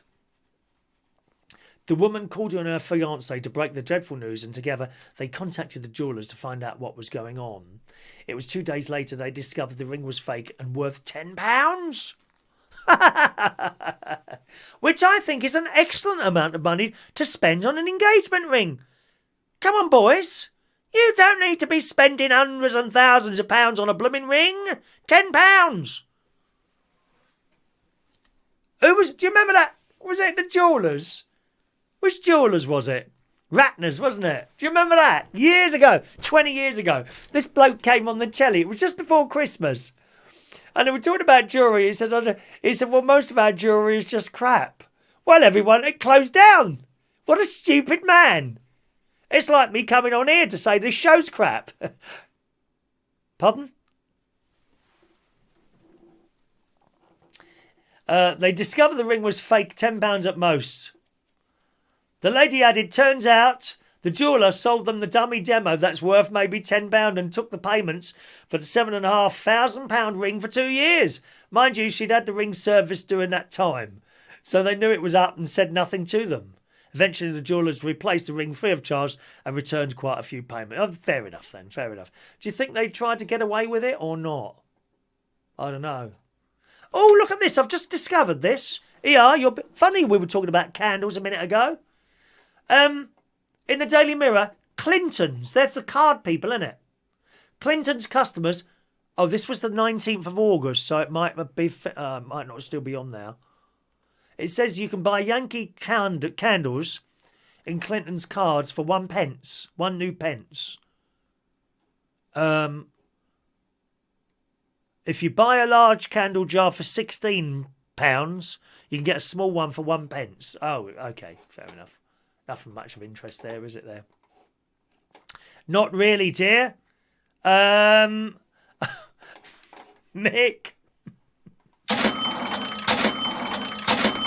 I'm going to let you into a little secret here, mate. I'm afraid I don't have a harness.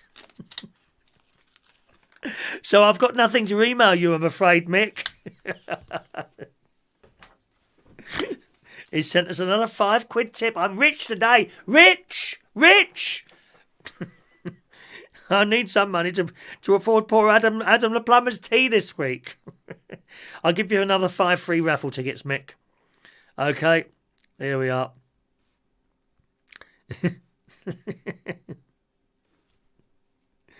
Oh, you are naughty. One moment. I don't have anything like that, I'm afraid. I'm pretty unadventurous. Oh, I could be adventurous with Mark Bowles, but I'm pretty unadventurous, I'm afraid. That's all I'm saying. Mixed Mowers, let me give you 5 free raffle tickets, okay? There you go. Put them in there with the rest of them. All right. Thank you, Mick. That's very kind of you. Very kind. Oh, look at that. Denise was a punch and card operator.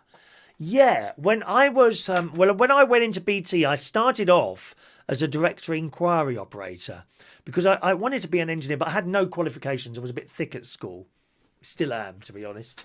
I was a bit thick at school. So, oh, by the way, did we get this going? No. Suppose I could have that fixed. Oh, hang on.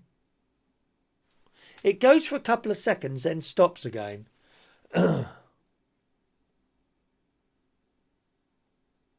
Yeah, perhaps shall I leave that on all day today and see what happens? Shall I? What's the time? 10:30. Oh, isn't that funny? It's nearly set on the right time as well. It's like 10:30, 10:29, isn't it? The bingo people will be moaning at me. Why haven't you started the bingo yet? Because I'm not ready. Next question. No, I can't even turn the hands on there. Should get that fixed. A little Seiko watch there that I've got. It's the only bit of jewellery really. I've got a couple of little gold chains, but they were all my mum's stuff, stuff like that. Nothing of great value there. Glad you like the wrist action there. Thank you, Mix Mowers. I'm just getting ready, Mark. Just trying to get the watch to work, but it doesn't work, unfortunately.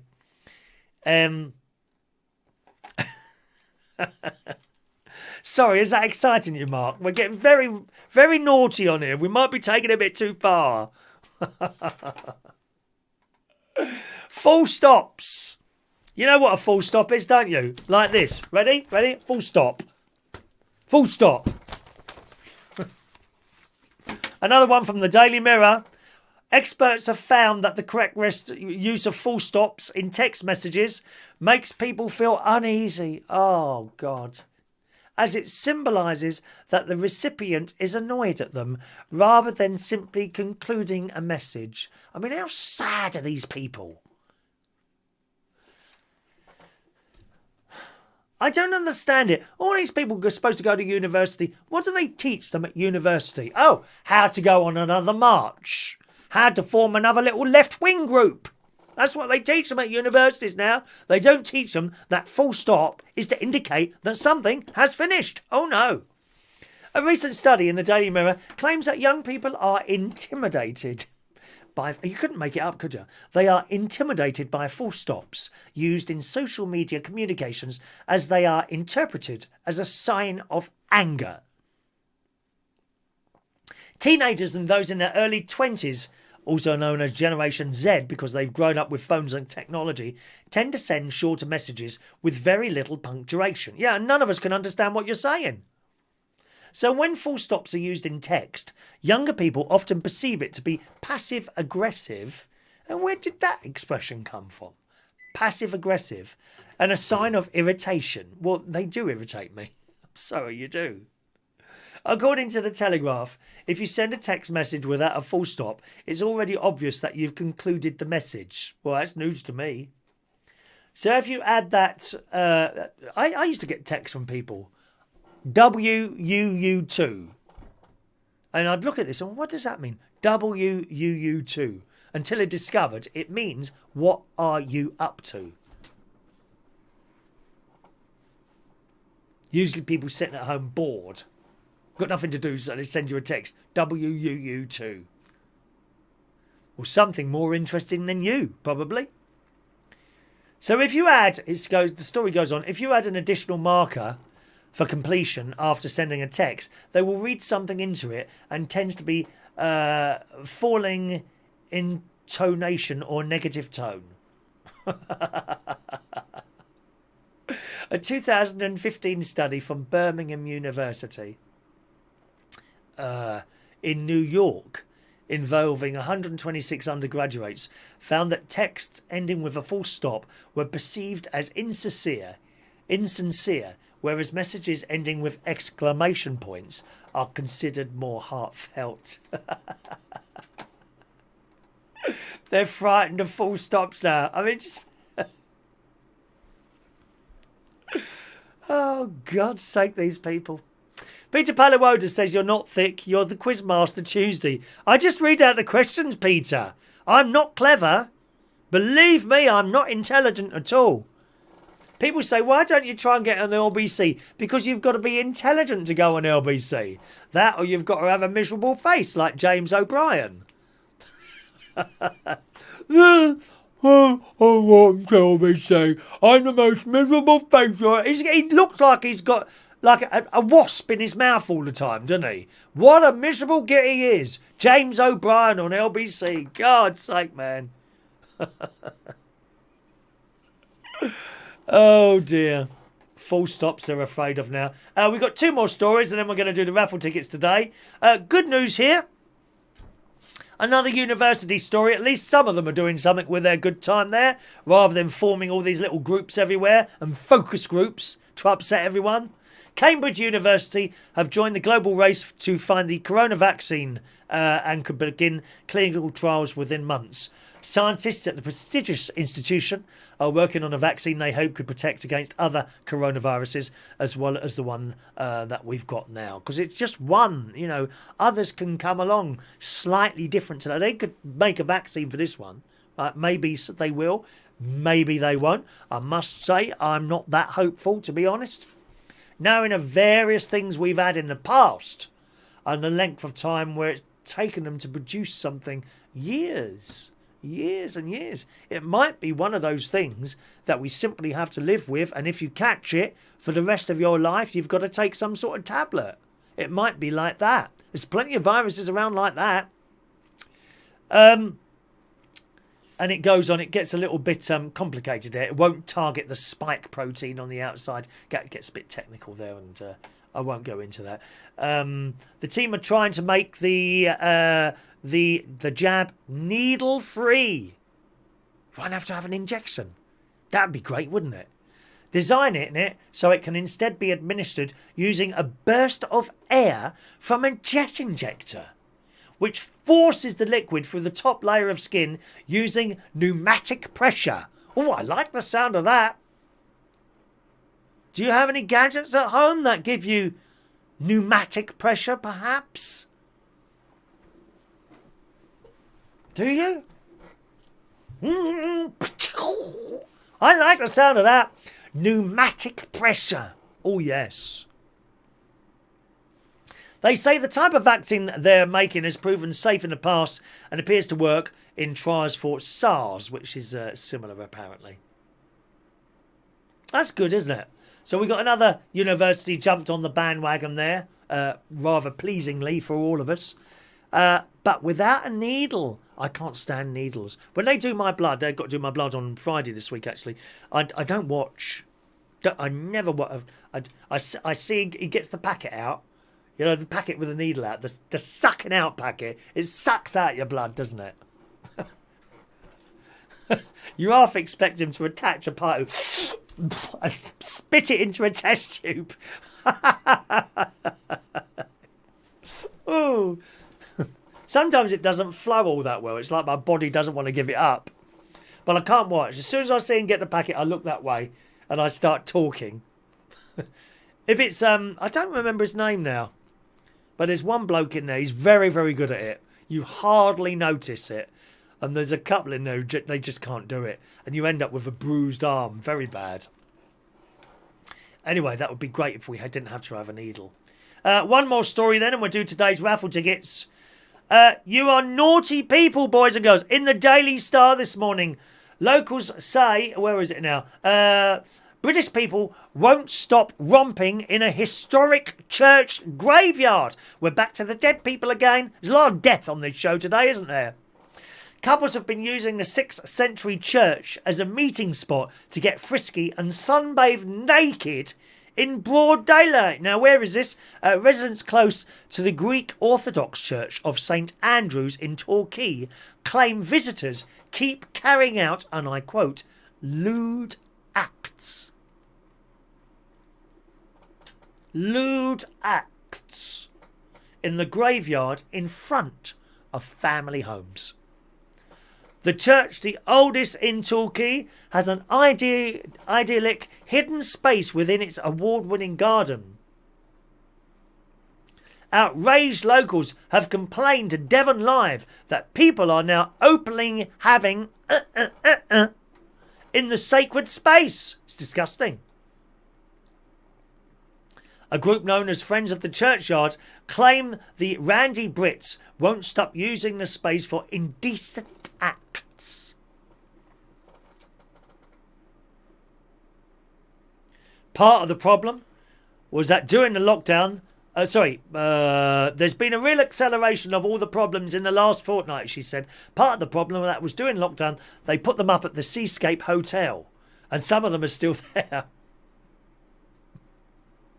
Then during the hot weather, some of them stripped off naked. They didn't care who saw them, opposite a house with 3 young children and another very elderly, vulnerable people. Oh, for God's sake, worry about the children, yeah. The elderly, vulnerable people, I don't think so. They love the old dears, and they're all out there. Peter Palawoda, his eyes are falling out while he's looking in that graveyard. Don't worry about the old people, dear. It says, these areas are not posh houses, but it's a good neighbourhood with decent people, and they should not have to see and hear this. What do they mean, hear it?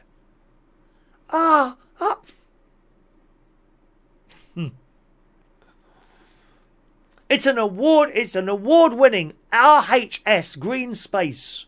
We clean it and pick up litter, but it's exhausting battling against this sort of thing. A week ago, I had to ring 999 twice, and within one day, 3 females and a male were arrested. Lucky sod. 3 females and a male were arrested, but 2 days later I saw them again. They know me now and shout abuse at me. Go away, you miserable old bag. They are a small group, but they are very intimidating. Now, what's that on the floor there? Look like cans, or they've been drinking there as well. Some locals have even reported seeing naked women sunbathing in the gardens. Julie Birch lives with her young son overlooking the churchyard from her charming Victorian house in St Elfrid Road. She claimed there is one prostitute who isn't fussed who sees or hears her. I've heard her on numerous occasions. Well, close your window, you nosy old bag. Close it, dear. No one's forcing you to listen. Close the window.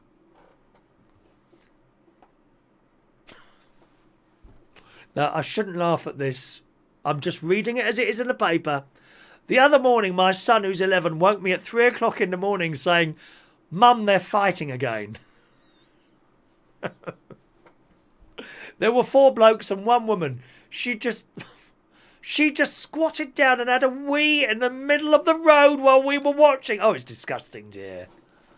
Wouldn't happen at the Corpus Christi in Wokenham, I'm telling you now. Canon Simon would be straight out with a shovel bashing people on the head. Anyway, there it is. Shocking what goes on there, isn't it? In a graveyard. St Andrew's, Torquay. Oh, I might pop down to Torquay.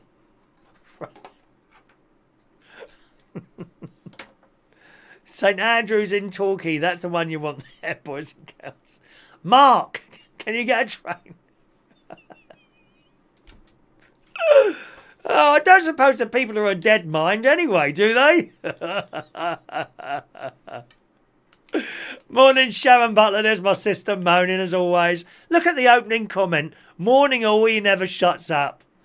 Oh dear, sis. A little bit more support from my sister, please, if you don't mind. Right. I shall ring you when I'm on my walk in a minute. Morning, sis. Sharon's off to give blood today as well. Yeah, my sister donates blood. She donates blood. Do you get biscuit afterwards, sis? I don't get a biscuit. They don't get biscuits if you're not giving it to someone else. You don't want mine in, you love. All right, gang. Let's do today's raffle tickets. Anyone want a raffle ticket? Please speak now. I'd like to issue a free raffle ticket for Monday's raffle, gang. Right, hang on a minute.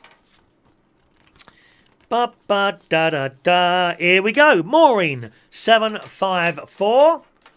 Mark Bowles, 755. Mark Bowles, 755. Paul and Lou, 756. Tony King, 757. Mick Davenport, 758. John Aiken, 759. Diane Jebb, 760. Denise Andrews, 761.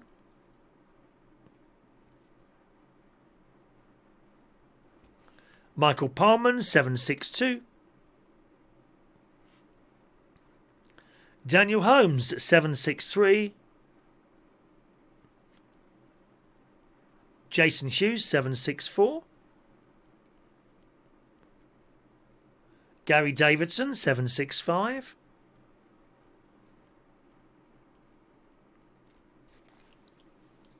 Mix Mowers, 766. Fran Green, 767.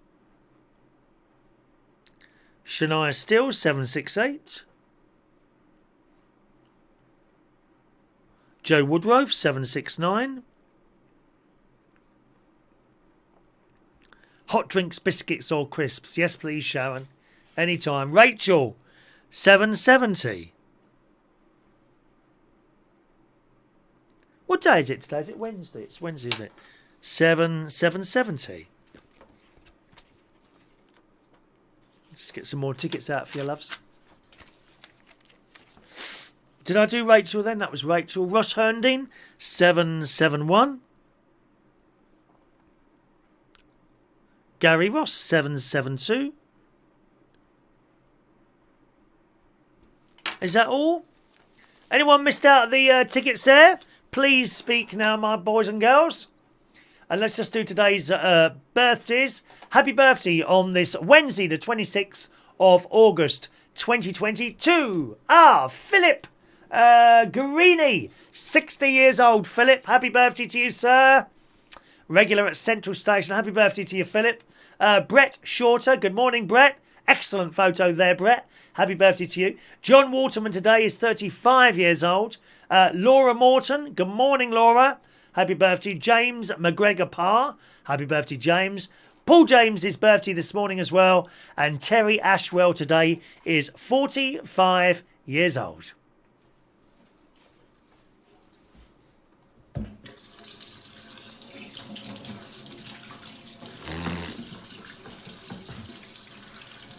Happy birthday to you. Happy birthday to you. Happy birthday, happy birthday, happy birthday to you. Twice, coronavirus. Happy birthday to you. Happy birthday to you. Happy birthday, happy birthday, happy birthday to you.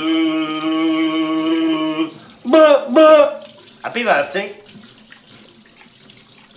Alrighty, gang.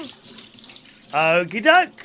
Well, it's time for our daily game of bingo now. Someone is about to win an extra raffle ticket this morning to give yourself another chance of winning one of our fridge magnets. Who won on Monday? Did you get the fridge magnet yet? Was it Daniel? It was either Daniel Holmes or the other Daniel. Who won the bingo? I can't remember now. Who won the bingo? Was it you? Is it you? Who won the bingo Monday? Not the bingo, the raffle. Do let us know. We're about to play bingo this morning, boys and girls. Just one game. You'll win a raffle ticket. We only play for the full house. You need to mark off all the tickets, all the numbers on your bingo ticket. As soon as you've done that, shout bingo in the chat box or text bingo on the texting number. Okay? You only have a minute and a half to do that. Once I stop the game and wait for your claim, if it goes over a minute and a half for whatever reason at all, and your claim doesn't get to me, then we've moved on. If we've moved on, then you've missed it. All right? Very important to hear that. Okay. Righty-ho. Daniel Holmes. No, not got the fridge magnet. Daniel Holmes. Okay. Who's the other Daniel? There's two Daniels, isn't there? Who's the other one now? Can't think who the other Daniel is now. There's two of you, isn't there? There's two Daniels. I got this dreadful feeling I've sent it to the wrong one. So much to remember all the time, dears. No, there's Daniel. Maybe. Well, we'll see what happens anyway. We'll see what happens. Okie doke then. Let's bring up the bingo board. There it is. Ready? Eyes down. Here we go. First number. Oh, sorry. Hang on a minute. I haven't set the game up. There we go. Setting the game. And here we go. First number then. Daniel Woodhouse is the other one, is it? Yeah, I've got this dreadful feeling I've sent it to... Yeah, Daniel, did you get a fridge magnet? Did you get a fridge magnet, Daniel Woodhouse, in the post at all? Just let us know. If you did, it's not a problem really. I just want to know where it's gone because I've got this dreadful feeling I've sent it to the wrong Daniel. Eyes down. Here comes your first number. 5 and 3, 53. Okay, we're off. 1 and 7, 17.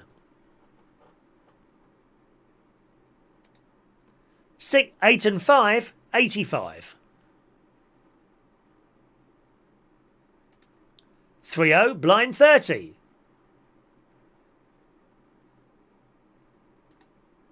2 fat Chris's, 88.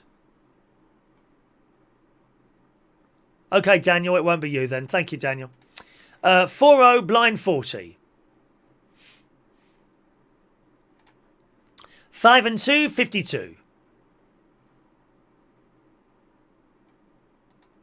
5 and 6, 56. 2 and 4, 24.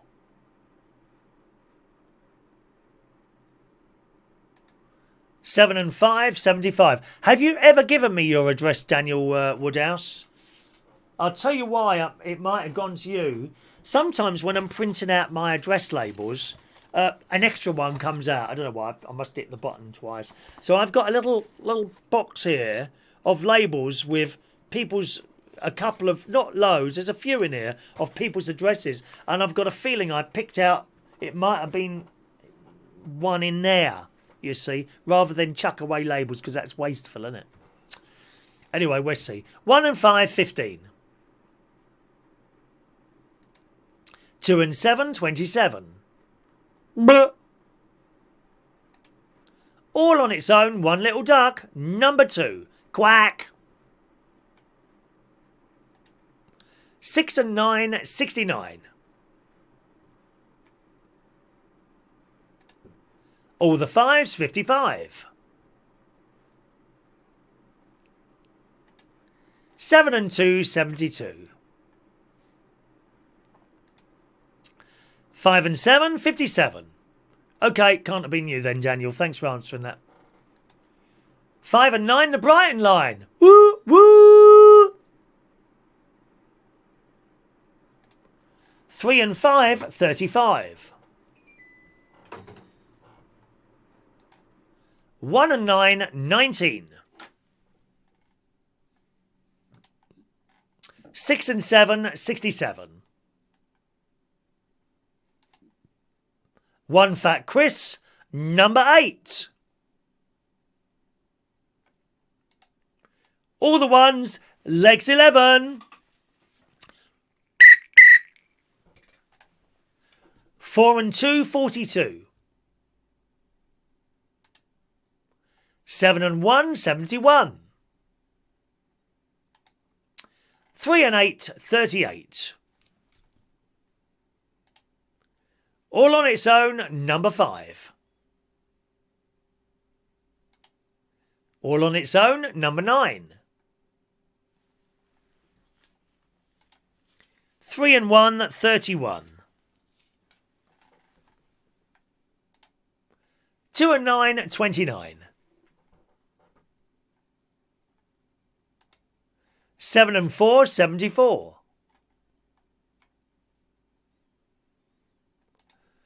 All on its own, number 1. 3 and 7, 37. 1 and 6, sweet 16. 8 and 7, 87. 2-0, blind 20. 3 and 2, 32. Top of the shop, blind 90. 2 and 6, 26. 2 and 1, 21. All the 6s, 66. Clickety click. Boris's Den, number 10. Or is he still in Scotland? Is he back yet? 3 and 4, 34. All on its own, number 3. 5 and 8, 58. Oh, we're in late. Blimey.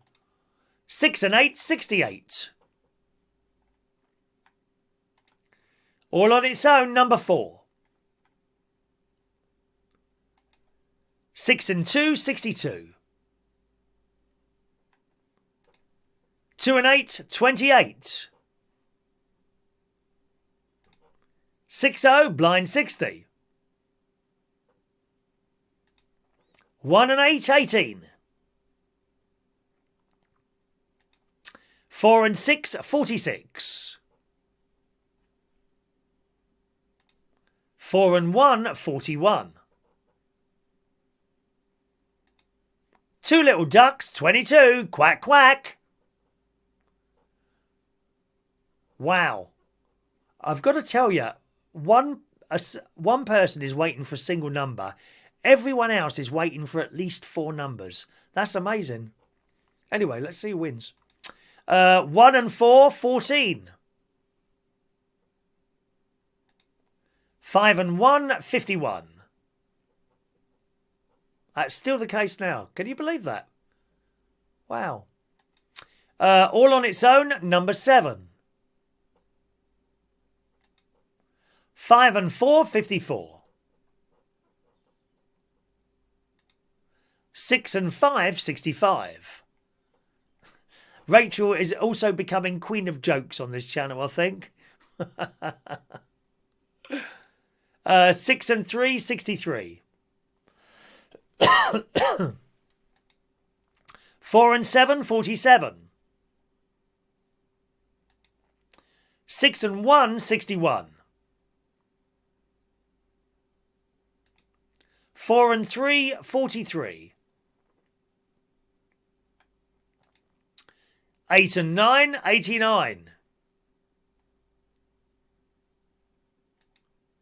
1 and 2, 12.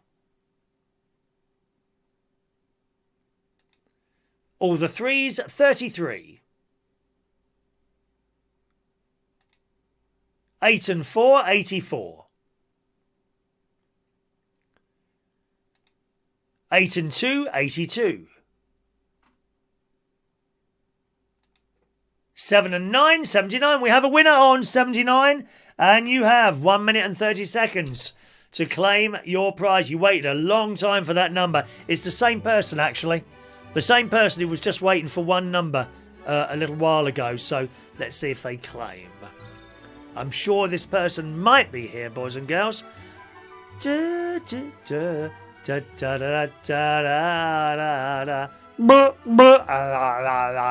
to get some batteries. My Dymo label printer has run out of batteries. I made yesterday. I made a USB. What's that called? An emergency startup thing yesterday. I bought 2 of these, and someone told me you should always have an emergency. I can't remember what it was called now.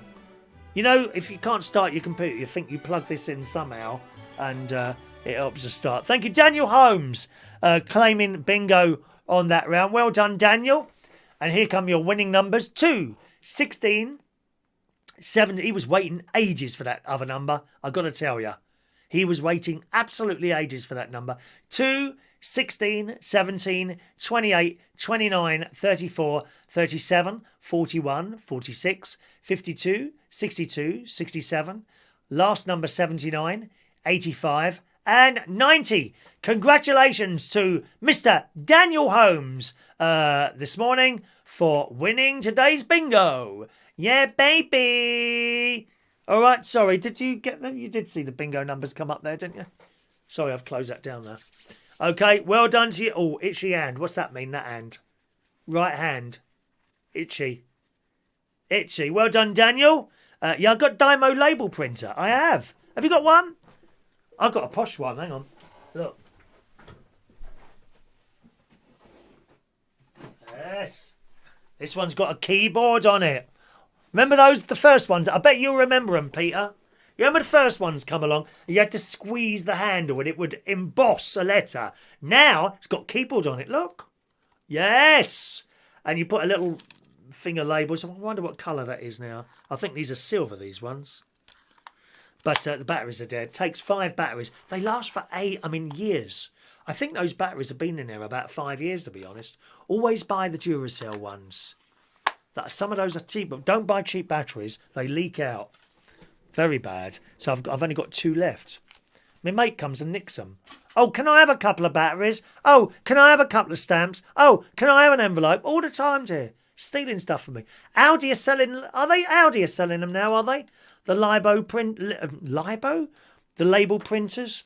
So I just want a label. I was trying to print a label out to put on that, you know, computer backup thing. I don't know what it's got. You call it something. A repair drive?